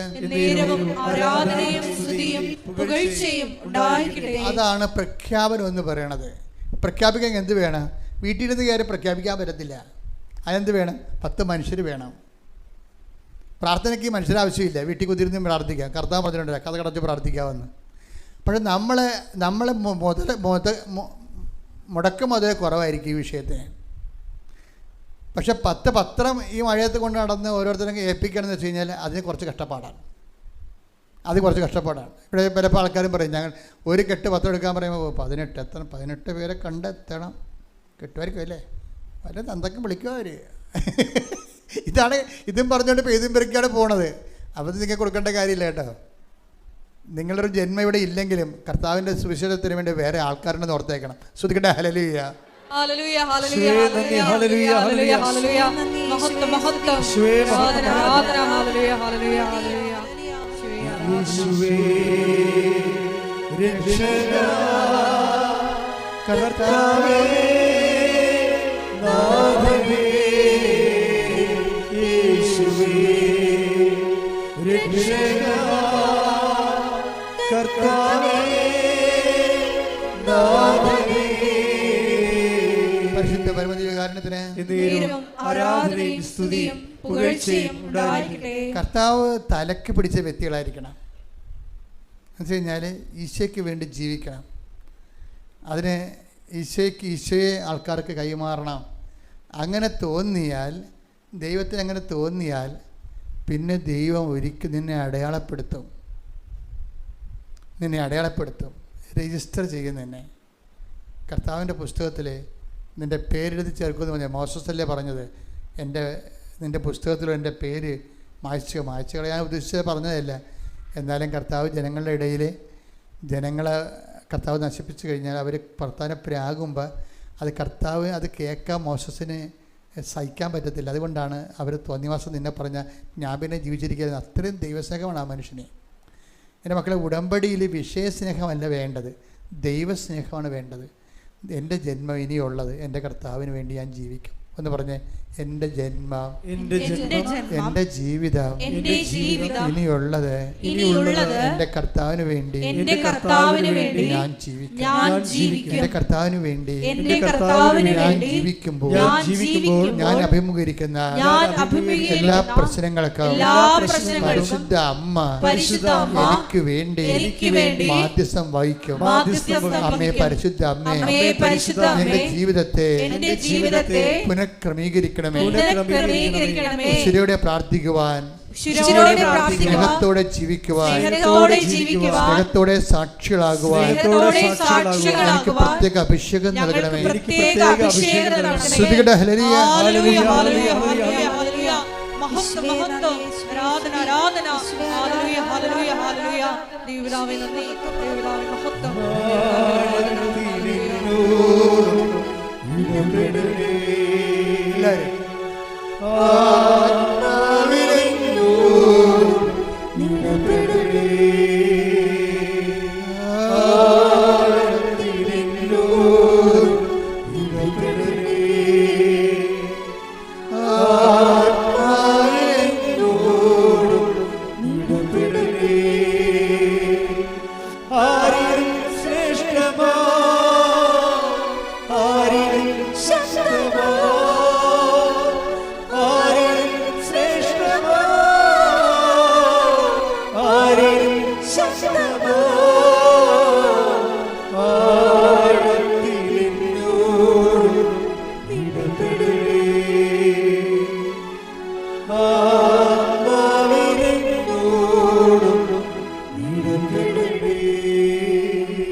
എല്ലാവരും കാര്യങ്ങൾ ചില സമയത്ത് പ്രഥമ ദൃഷ്ടിയ മോശമായിട്ട് നീങ്ങിയാലും നിങ്ങൾ മോശമായി നീങ്ങരുത്. പ്രഥമ മനസ്സിലായില്ലേ? ഉടമ്പടി ഉപദേശങ്ങളാണ്. എന്തൊക്കെയാണ്? കാര്യങ്ങൾ മോശമായിട്ട് നീങ്ങിയാലും നിങ്ങൾ മോശമായി നീങ്ങി. രണ്ടാണ്. കാര്യങ്ങൾ ചിലപ്പോൾ മോശമായിട്ട് നീങ്ങുക. ഇപ്പം ഞാൻ ബെർഗിംഹാവിലെ കഴിഞ്ഞ ഞായറാഴ്ച ഇരുന്ന് അവിടെ ധ്യാനം. അപ്പോൾ ഈ ബെർഗിംഹാവിൽ ധ്യാനം കഴിഞ്ഞപ്പോൾ ഒരു ലേഡി വന്ന് എന്നെ കണ്ടു. അവർ ട്രിവാൻഡ്രംകാരത്തിയ കൊലക്കരുതിയാണ്. എന്നോട് പറഞ്ഞു, അച്ഛാ എൻ്റെ ജീവിതം തീർന്നിരിക്കുകയാണ്, 60 ലക്ഷം രൂപയാണ് കടം, 60 ലക്ഷം രൂപയാണ് കടവൻ്റെ. ഇപ്പം എൻ്റെ വിസ തീരാനായി, ഇനി അത് പുതുക്കത്തില്ല. എനിക്ക് ഇൻ്റർവ്യൂ ഞാൻ കുറേ എടുത്ത്, 18 ഇൻ്റർവ്യൂ എടുത്ത്, ഒറ്റ ഇൻ്റർവ്യൂ എനിക്ക് കിട്ടിയിട്ടില്ല ഇതുവരെക്കും. അപ്പോൾ എൻ്റെ വിസ തീർന്നാൽ പിന്നെ ഞാൻ സറണ്ടർ ചെയ്താൽ ഒന്ന് അകത്ത് പോകും, അല്ലെങ്കിൽ കള്ള വിസ, അല്ലെങ്കിൽ ഒളിച്ച് താമസിക്കണം. അതൊക്കെ നടക്കത്തില്ല. ആരും ഓൺ ചെയ്യത്തില്ല. ക്രിമിനൽ കുറ്റമാണ് ഇപ്പം മൊത്തം. ഇപ്പം അഭയാർത്ഥി പ്രോബ്ലം ഉള്ള കാരണം എല്ലാവരും വിസ ഇല്ലാത്ത എല്ലാവരും അഭയാർത്ഥികളായിട്ടാണ് കാണുന്നത്. അപ്പോൾ അവരെപ്പോൾ വേണമെങ്കിൽ ഡീപ്പോർട്ട് ചെയ്യാൻ പറ്റും. പിന്നെ നമുക്കൊന്നും ചെയ്യാൻ പറ്റത്തില്ല, കാർഡില്ല. പിന്നെ അതോട് അഭയാർത്ഥികളായിട്ട് പറഞ്ഞാൽ ഭക്ഷണം കിട്ടുമെന്നേ ഉള്ളൂ. പക്ഷേ നമ്മുടെ റൈറ്റെല്ലാം, പേഴ്സൻ്റെ റൈറ്റെല്ലാം പോകും. മക്കളൊക്കെ പഠിപ്പിക്കും അവർ. അത് കുറച്ച് കഴിയുമ്പോൾ നിയമങ്ങളൊക്കെ മാറുമെന്നാണ് തോന്നുന്നത്. ആ രീതിയിലാണ് ഇപ്പോൾ പോണത്. അപ്പോൾ ഇങ്ങനെ വല്ലാത്തൊരു പ്രശ്നത്തിലാണ് അച്ഛാ എന്ന് പറയും. അപ്പോൾ ഞാൻ അവളെ പ്രാർത്ഥിച്ചു വിട്ട്. പക്ഷെ ഞാൻ അതിന് 3 കിലോ പിന്നീട് അടുത്ത ധ്യാനം അടുത്ത ദിവസം വരണത് വേറെ ഒരു സ്ഥലത്താണ്. ഒരു 10-50 കിലോമീറ്റർ സ്പീഡിൽ ഡ്രൈവ് ചെയ്താൽ 3.5 മണിക്കൂർ 4 മണിക്കൂർ എടുത്താൽ ആ സ്ഥലത്തെത്താൻ പറ്റത്തുള്ളൂ. അതാണ് സെയിൽഫോർഡ് എന്ന് പറയണത്. സെയിൽഫോർഡ് ചെന്നപ്പോൾ അവിടെ ഇവർ നിൽപ്പുണ്ട്. പിന്നെ ഞാൻ ഒരു ദിവസം രോഗികളെ മാത്രം കണ്ട വേറൊരു സ്ഥലമുണ്ട്. അതിനകത്ത് രോഗികളെ മാത്രം കാണും. അതായത് ക്യാൻസർ രോഗികളെയും അതുപോലെ തന്നെ മറ്റു തരത്തിലുള്ള ഗുരുതര പ്രശ്നങ്ങളുള്ള എല്ലാവരും കാണുന്നവർ. ഇതിന് വേറൊരു പള്ളിയെടുത്ത് അവിടുത്തെ ഒരു തോമസ് ബ്രദർ എന്ന് പറഞ്ഞ റാണി സിസ്റ്റർ, പിന്നെ ഈഡൻ, അങ്ങനെ കുറേ ലിസ്റ്റ് ചേച്ചി, അങ്ങനെ കുറേ അഗസ്റ്റിൻ ചേട്ടൻ, അങ്ങനെ കുറേ നല്ല പ്രവർത്തകരാണ് അവിടെ ഉള്ളത്. അപ്പോൾ അവരാണ് ഇതെല്ലാം സംഘടിപ്പിക്കുന്നത്. ഞാനിങ്ങനെ ശുശ്രൂഷ ചെയ്ത് കൊടുക്കണമെന്നേ ഉള്ളൂ. ആ സംഘടനയെല്ലാം അവരാണ്. അപ്പോൾ അവിടെ ചെല്ലുമ്പോഴുണ്ട് ഈ രോഗികളെ കൊണ്ടുവരാനും അച്ഛൻ്റെ അടുത്ത് കൊണ്ടുവരാനും ഒക്കെ നിൽക്കണേ ഇവരാണ്. ഞാനടുത്ത് ഇവർ തീരെ നിൽക്കണേ. അവരുടെ ജീവിതം ഓർത്ത് കഴിഞ്ഞാൽ നമുക്ക് ബോധം കേടുണ്ടാകും. 2 കുഞ്ഞുങ്ങളവിടെ ഉണ്ട്. ഇവർക്ക് മാത്രമേ വിസ ഉള്ളൂ. ഇവരുടെ കേരളമാണ് അവരെല്ലാം വന്നിരിക്കുന്നത്. പോകുമ്പോൾ ഒരു നാട്ടിൽ ചെന്നാൽ 60 ലക്ഷം രൂപ കടവാണ്. അപ്പോൾ എന്നിട്ടും ഇവർ ശുശ്രൂഷ ചെയ്യണേ. എന്താണ്? രോഗികളെയൊക്കെ കൊണ്ടുവന്ന് അച്ഛനടുത്ത് കാണിക്കുകയും അവരെ ചിട്ടപ്പെടുത്തി വെക്കുകയും ഒരാളെ കഴിയുമ്പോൾ വേറെ ആളെ കൊണ്ടുവന്ന് പ്ലേസ് ചെയ്യുകയും. ഇവർ ഇത്രയും തീയിലും ആണ് അവർ നിൽക്കണമെങ്കിലും സ്മാർട്ടായിട്ടാണ് അവർ ജോലി ചെയ്യണത്. ഇത് എനിക്ക് ഭയങ്കരമായിട്ട് എന്തൂസിയാസമായി. ഇപ്പം ഞാൻ മനസ്സിൽ ദൈവമേ അതിങ്ങടെ ഞാൻ മാത്രമല്ല, ഞാനും തോമസ് ബ്രദറും നമ്മുടെ പിതാവുണ്ടായിരുന്നു ഞങ്ങളുടെ കൂടെ, നമ്മുടെ കണ്ണൂർ രൂപതയിലെ അലക്സ് പിതാവായിരുന്നു കുർബാനയിൽ കൊണ്ടിരുന്നത് എല്ലാ ദിവസവും. പിതാവ് ടോക്കൺ ചെയ്തായിരുന്നു. പിതാവ് നമ്മുടെ ഉടമ്പടിയൊക്കെ എടുത്തിട്ട് ഒരു രാത്രി മുഴുവനും എൻ്റെ മുറിയിരുന്ന് പ്രിപ്പയർ ചെയ്തിട്ട് പിതാവ് ഈ പവർ പോയിൻറ്റിലാണ് ഉടമ്പടി ചെയ്തത്. ഭയങ്കര രസമാണ് പിതാവ് ചെയ്തത്. കണ്ണൂരത്തെ പിതാവ്, കണ്ണൂർക്കാരൊക്കെ ഇവിടെ ഇല്ലേ കേൾക്കണ്ട, നിങ്ങളുടെ പിതാവ് ഇപ്പോൾ ഉടമ്പടിയുടെ ധ്യാന ഗുരുവായിട്ടിരിക്കുക. അപ്പോൾ പിതാവും ഞങ്ങൾ തമ്മിൽ ഈ കൊച്ചിനെക്കുറിച്ച് സംസാരിക്കുന്നുണ്ട്. അപ്പോൾ തോമസ് ബ്രദർ എന്നോട് പറഞ്ഞു, അവളുടെ കാര്യം മഹാമോശമാണ്, അവൾ വീണ് പോയാൽ നമുക്ക് അവരെ താങ്ങേണ്ടി വരും. അപ്പോൾ പിതാവ് പറയും നമ്മളെങ്ങനെ സഹായിക്കും? അപ്പോൾ തോമസ് ബ്രദർ നമുക്ക് സാമ്പത്തികമായി സഹായിക്കണം, അവൾക്കൊരു ജോലി എങ്ങനെ കണ്ടെത്തണവരെ അവളെ നമുക്ക് സാമ്പത്തികമായിട്ട് സഹായിക്കണം എന്നൊക്കെ പറഞ്ഞുകൊണ്ട് ഇവർ തീരുമാനിക്കുകയും, പക്ഷെ നമുക്ക് സഹായിക്കേണ്ടി വന്നില്ല. അവൾ രോഗികളുടെ ശുശ്രൂഷ ചെന്ന് വീട്ടിൽ ചെന്നപ്പോഴുണ്ട് ഗവൺമെൻറ് അവളെ ഗവൺമെൻറ് ജോലിക്ക് കൊടുത്തു. അപ്പോൾ നോക്കിയേ, നമ്മൾ സത്യസന്ധരായാൽ മതി. വേറെ പ്രശ്നം നമ്മുടെ കുഴപ്പം വെച്ചാൽ നമ്മൾ ഞാൻ എൻ്റെ കാര്യം നോക്കിയില്ല, എൻ്റെ ജീവിതം തീർന്നു പറഞ്ഞുകൊണ്ട് ഈ ഒടിഞ്ഞു മുടങ്ങി വീട്ടിൽ കുത്തിയിരിക്കും. അത് കാരണം ദൈവം എന്തിനാ ആദ്യം അടയാളം കാണിക്കട്ടെ, എന്നിട്ട് ഞാൻ ദൈവത്തിനെ സഹായിക്കാവുന്നു. നീ ദൈവത്തെ സഹായിച്ചത് എന്തിനാണ്? അതല്ല, വിശ്വാസമുള്ളവനെ സംബന്ധിച്ചിടത്തോളം അവൻ അടിയറ വെക്കത്തില്ല. അവൻ അവസാന നിമിഷം വരെ കർത്താവിന് വേണ്ടി ജീവിക്കും. അതൊക്കെയാണ് നമ്മൾ ഈ ഉടമ്പടി കണ്ടുമുട്ടുന്ന പ്രതിഭാസങ്ങളെന്ന് പറയുന്നത്. അവർ വിശുദ്ധരെക്കാളും ഉന്നതമായ ചില വ്യക്തികളാണ്. വിശുദ്ധരെക്കാളും ജീവിത പ്രതിസന്ധികളിൽ അവർ പച്ചയായ ഈ കാലത്തെ ജീവിതത്തിലും വിശ്വാസം പ്രഖ്യാപിച്ചുകൊണ്ട് അവർ നടത്തുന്ന മുന്നേറ്റം നമ്മൾ അത്ഭുതപ്പെടുത്തും. ദൈവം അതെല്ലാം കൗണ്ട് ചെയ്യുന്നുണ്ട്. ആ ഗവൺമെൻറ് ജോലി കിട്ടിയിരിക്കണേ, പ്രൈവറ്റ് ജോലിയല്ല, അത് പോകത്തുമില്ല.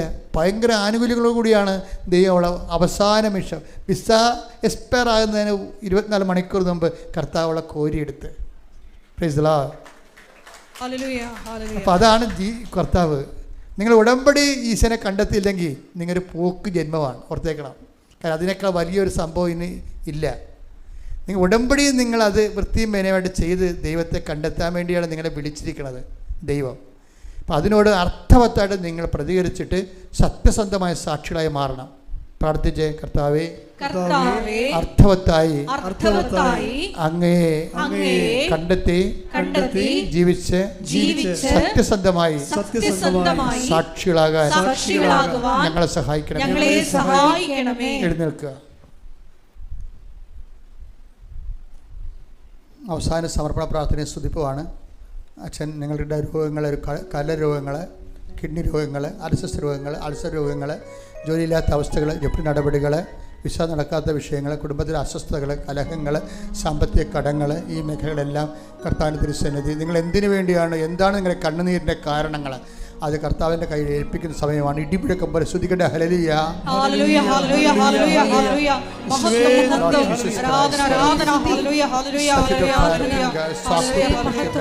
And I put it to Catholic Church with the power of Jesus Christ, with the emeritus of the Holy Priesthood.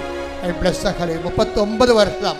39 വർഷം ഞാൻ അർപ്പിച്ച കൃപാനയുടെ യോഗ്യതയാൽ, 39 വർഷം ഞാൻ അർപ്പിച്ച കൃപാനയുടെ യോഗ്യതയാൽ, കൃപാസനത്താറെ ജീവനോടെ പ്രത്യക്ഷപ്പെട്ട പരിശുദ്ധ അമ്മയുടെ മധ്യസ്ഥത്താൽ ഈ മക്കളെ കർത്താവ് നീ ആശീർവദിക്കണമേ. ഈശോ കർത്താവ് ഓരോ മകനും, മക്കളില്ലാത്ത പ്രാർത്ഥിക്കുന്ന ഈശോയെ, ജോലിയില്ലാതെ പ്രാർത്ഥിക്കുന്ന കർത്താവ്, പരീക്ഷ തോറ്റ് പ്രാർത്ഥിക്കുന്ന കർത്താവ്, വിസ പ്രോത്സാഹിക്കുന്ന പ്രാർത്ഥിക്കുന്ന കർത്താവ്, ജപ്തി നടപടിയുള്ളവർ പ്രാർത്ഥിക്കുന്ന കർത്താവ്, ജീവിതത്തിൻ്റെ വിവിധങ്ങളായ രോഗങ്ങൾ, പീഡകൾ, കടങ്ങൾ, സങ്കടങ്ങളെല്ലാവരും കർത്താവിൻ്റെ ദിവസം കണ്ണീരോടെ പ്രാർത്ഥിക്കുന്നു.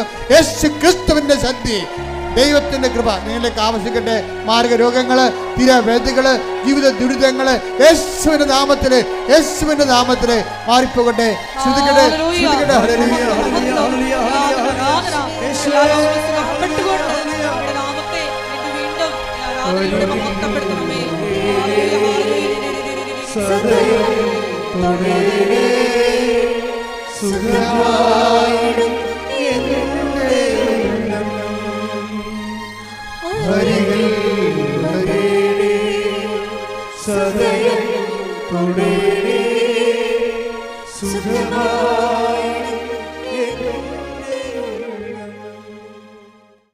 പ്രിയമുള്ളവരെ, ഒക്ടോബർ 25-ാം തീയതിയാണ് നമ്മുടെ മരിയൻ ജപമാല റാലി. ഇവിടെ നിന്ന് അർത്തിങ്ങപ്പള്ളിയിലേക്ക് രാവിലെ 6 മണിക്ക് ജപമാല റാലി ആരംഭിക്കാം. അപ്പോൾ നിങ്ങളുടെ ഡേറ്റ് ഒന്ന് ബ്ലോക്ക് ചെയ്തിടാൻ വേണ്ടിയാണ് ഇപ്പോൾ ഓർപ്പിക്കുന്നത്. ബാക്കി അതിൻ്റെ വിഷയങ്ങളെല്ലാം അറിയിക്കും. ഇപ്പോൾ തന്നെ നമ്മുടെ കൃപാസനത്തിൽ വരുന്നവരുടെ വാട്സപ്പ് ഗ്രൂപ്പുകളെല്ലാം വാട്സപ്പ് ഗ്രൂപ്പ് ഓൺലൈൻ ജോമാല മധ്യസ്ഥ പ്രാർത്ഥനയുടെ ആരംഭിച്ചിട്ടുണ്ട്. അതുപോലെ തന്നെ റാലിക്ക് വേണ്ടിയുള്ള ഓരോരോ രാജ്യങ്ങളിലുള്ളവരും ഓരോ ജില്ലകളിലുമുള്ളവർ അവർക്ക് പരസ്പരം അറിയാവുന്നവർ തമ്മിൽ കൂടിയിട്ട് റാലിയുടെ വിജയത്തിനായിട്ടും സുരക്ഷിതത്തിനായിട്ടും പ്രത്യേകം പ്രാർത്ഥിക്കണമെന്നും അതിന് പ്രത്യേക ദിവസം ഫിക്സ് ചെയ്ത് നിങ്ങൾ തമ്മിൽ കണ്ടിട്ട് അങ്ങനെ ഒരു അഡ്മിനെ ക്രിയേറ്റ് ചെയ്തിട്ട് അഡ്മിനിലെ കൃപാസനം കാര്യങ്ങൾ മാത്രമേ പറയാൻ പാടുള്ളൂ, അല്ലാതെ വായ്പ ചോദിക്കുകയൊന്നും ചെയ്യരുത്. കഴിഞ്ഞ കൊല്ലം കുറേ ഫ്രോഡുകൾ കൃപാസനം വാട്സപ്പിൽ കയറിയിട്ട് അങ്ങോട്ടും ഇങ്ങോട്ടും ചാറ്റ് ചെയ്യാൻ തുടങ്ങി.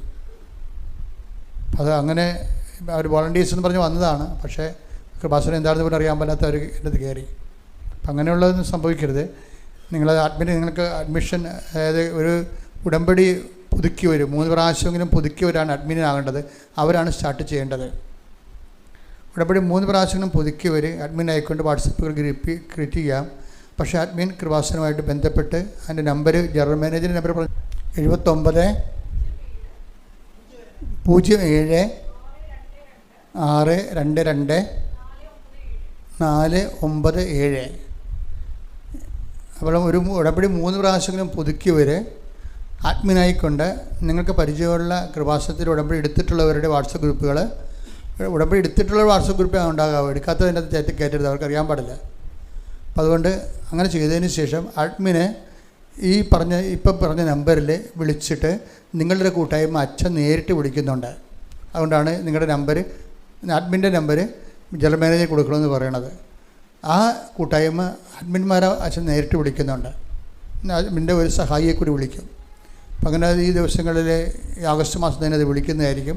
അപ്പോൾ ഇനി ഒരു ജാഗ്രത വേണം.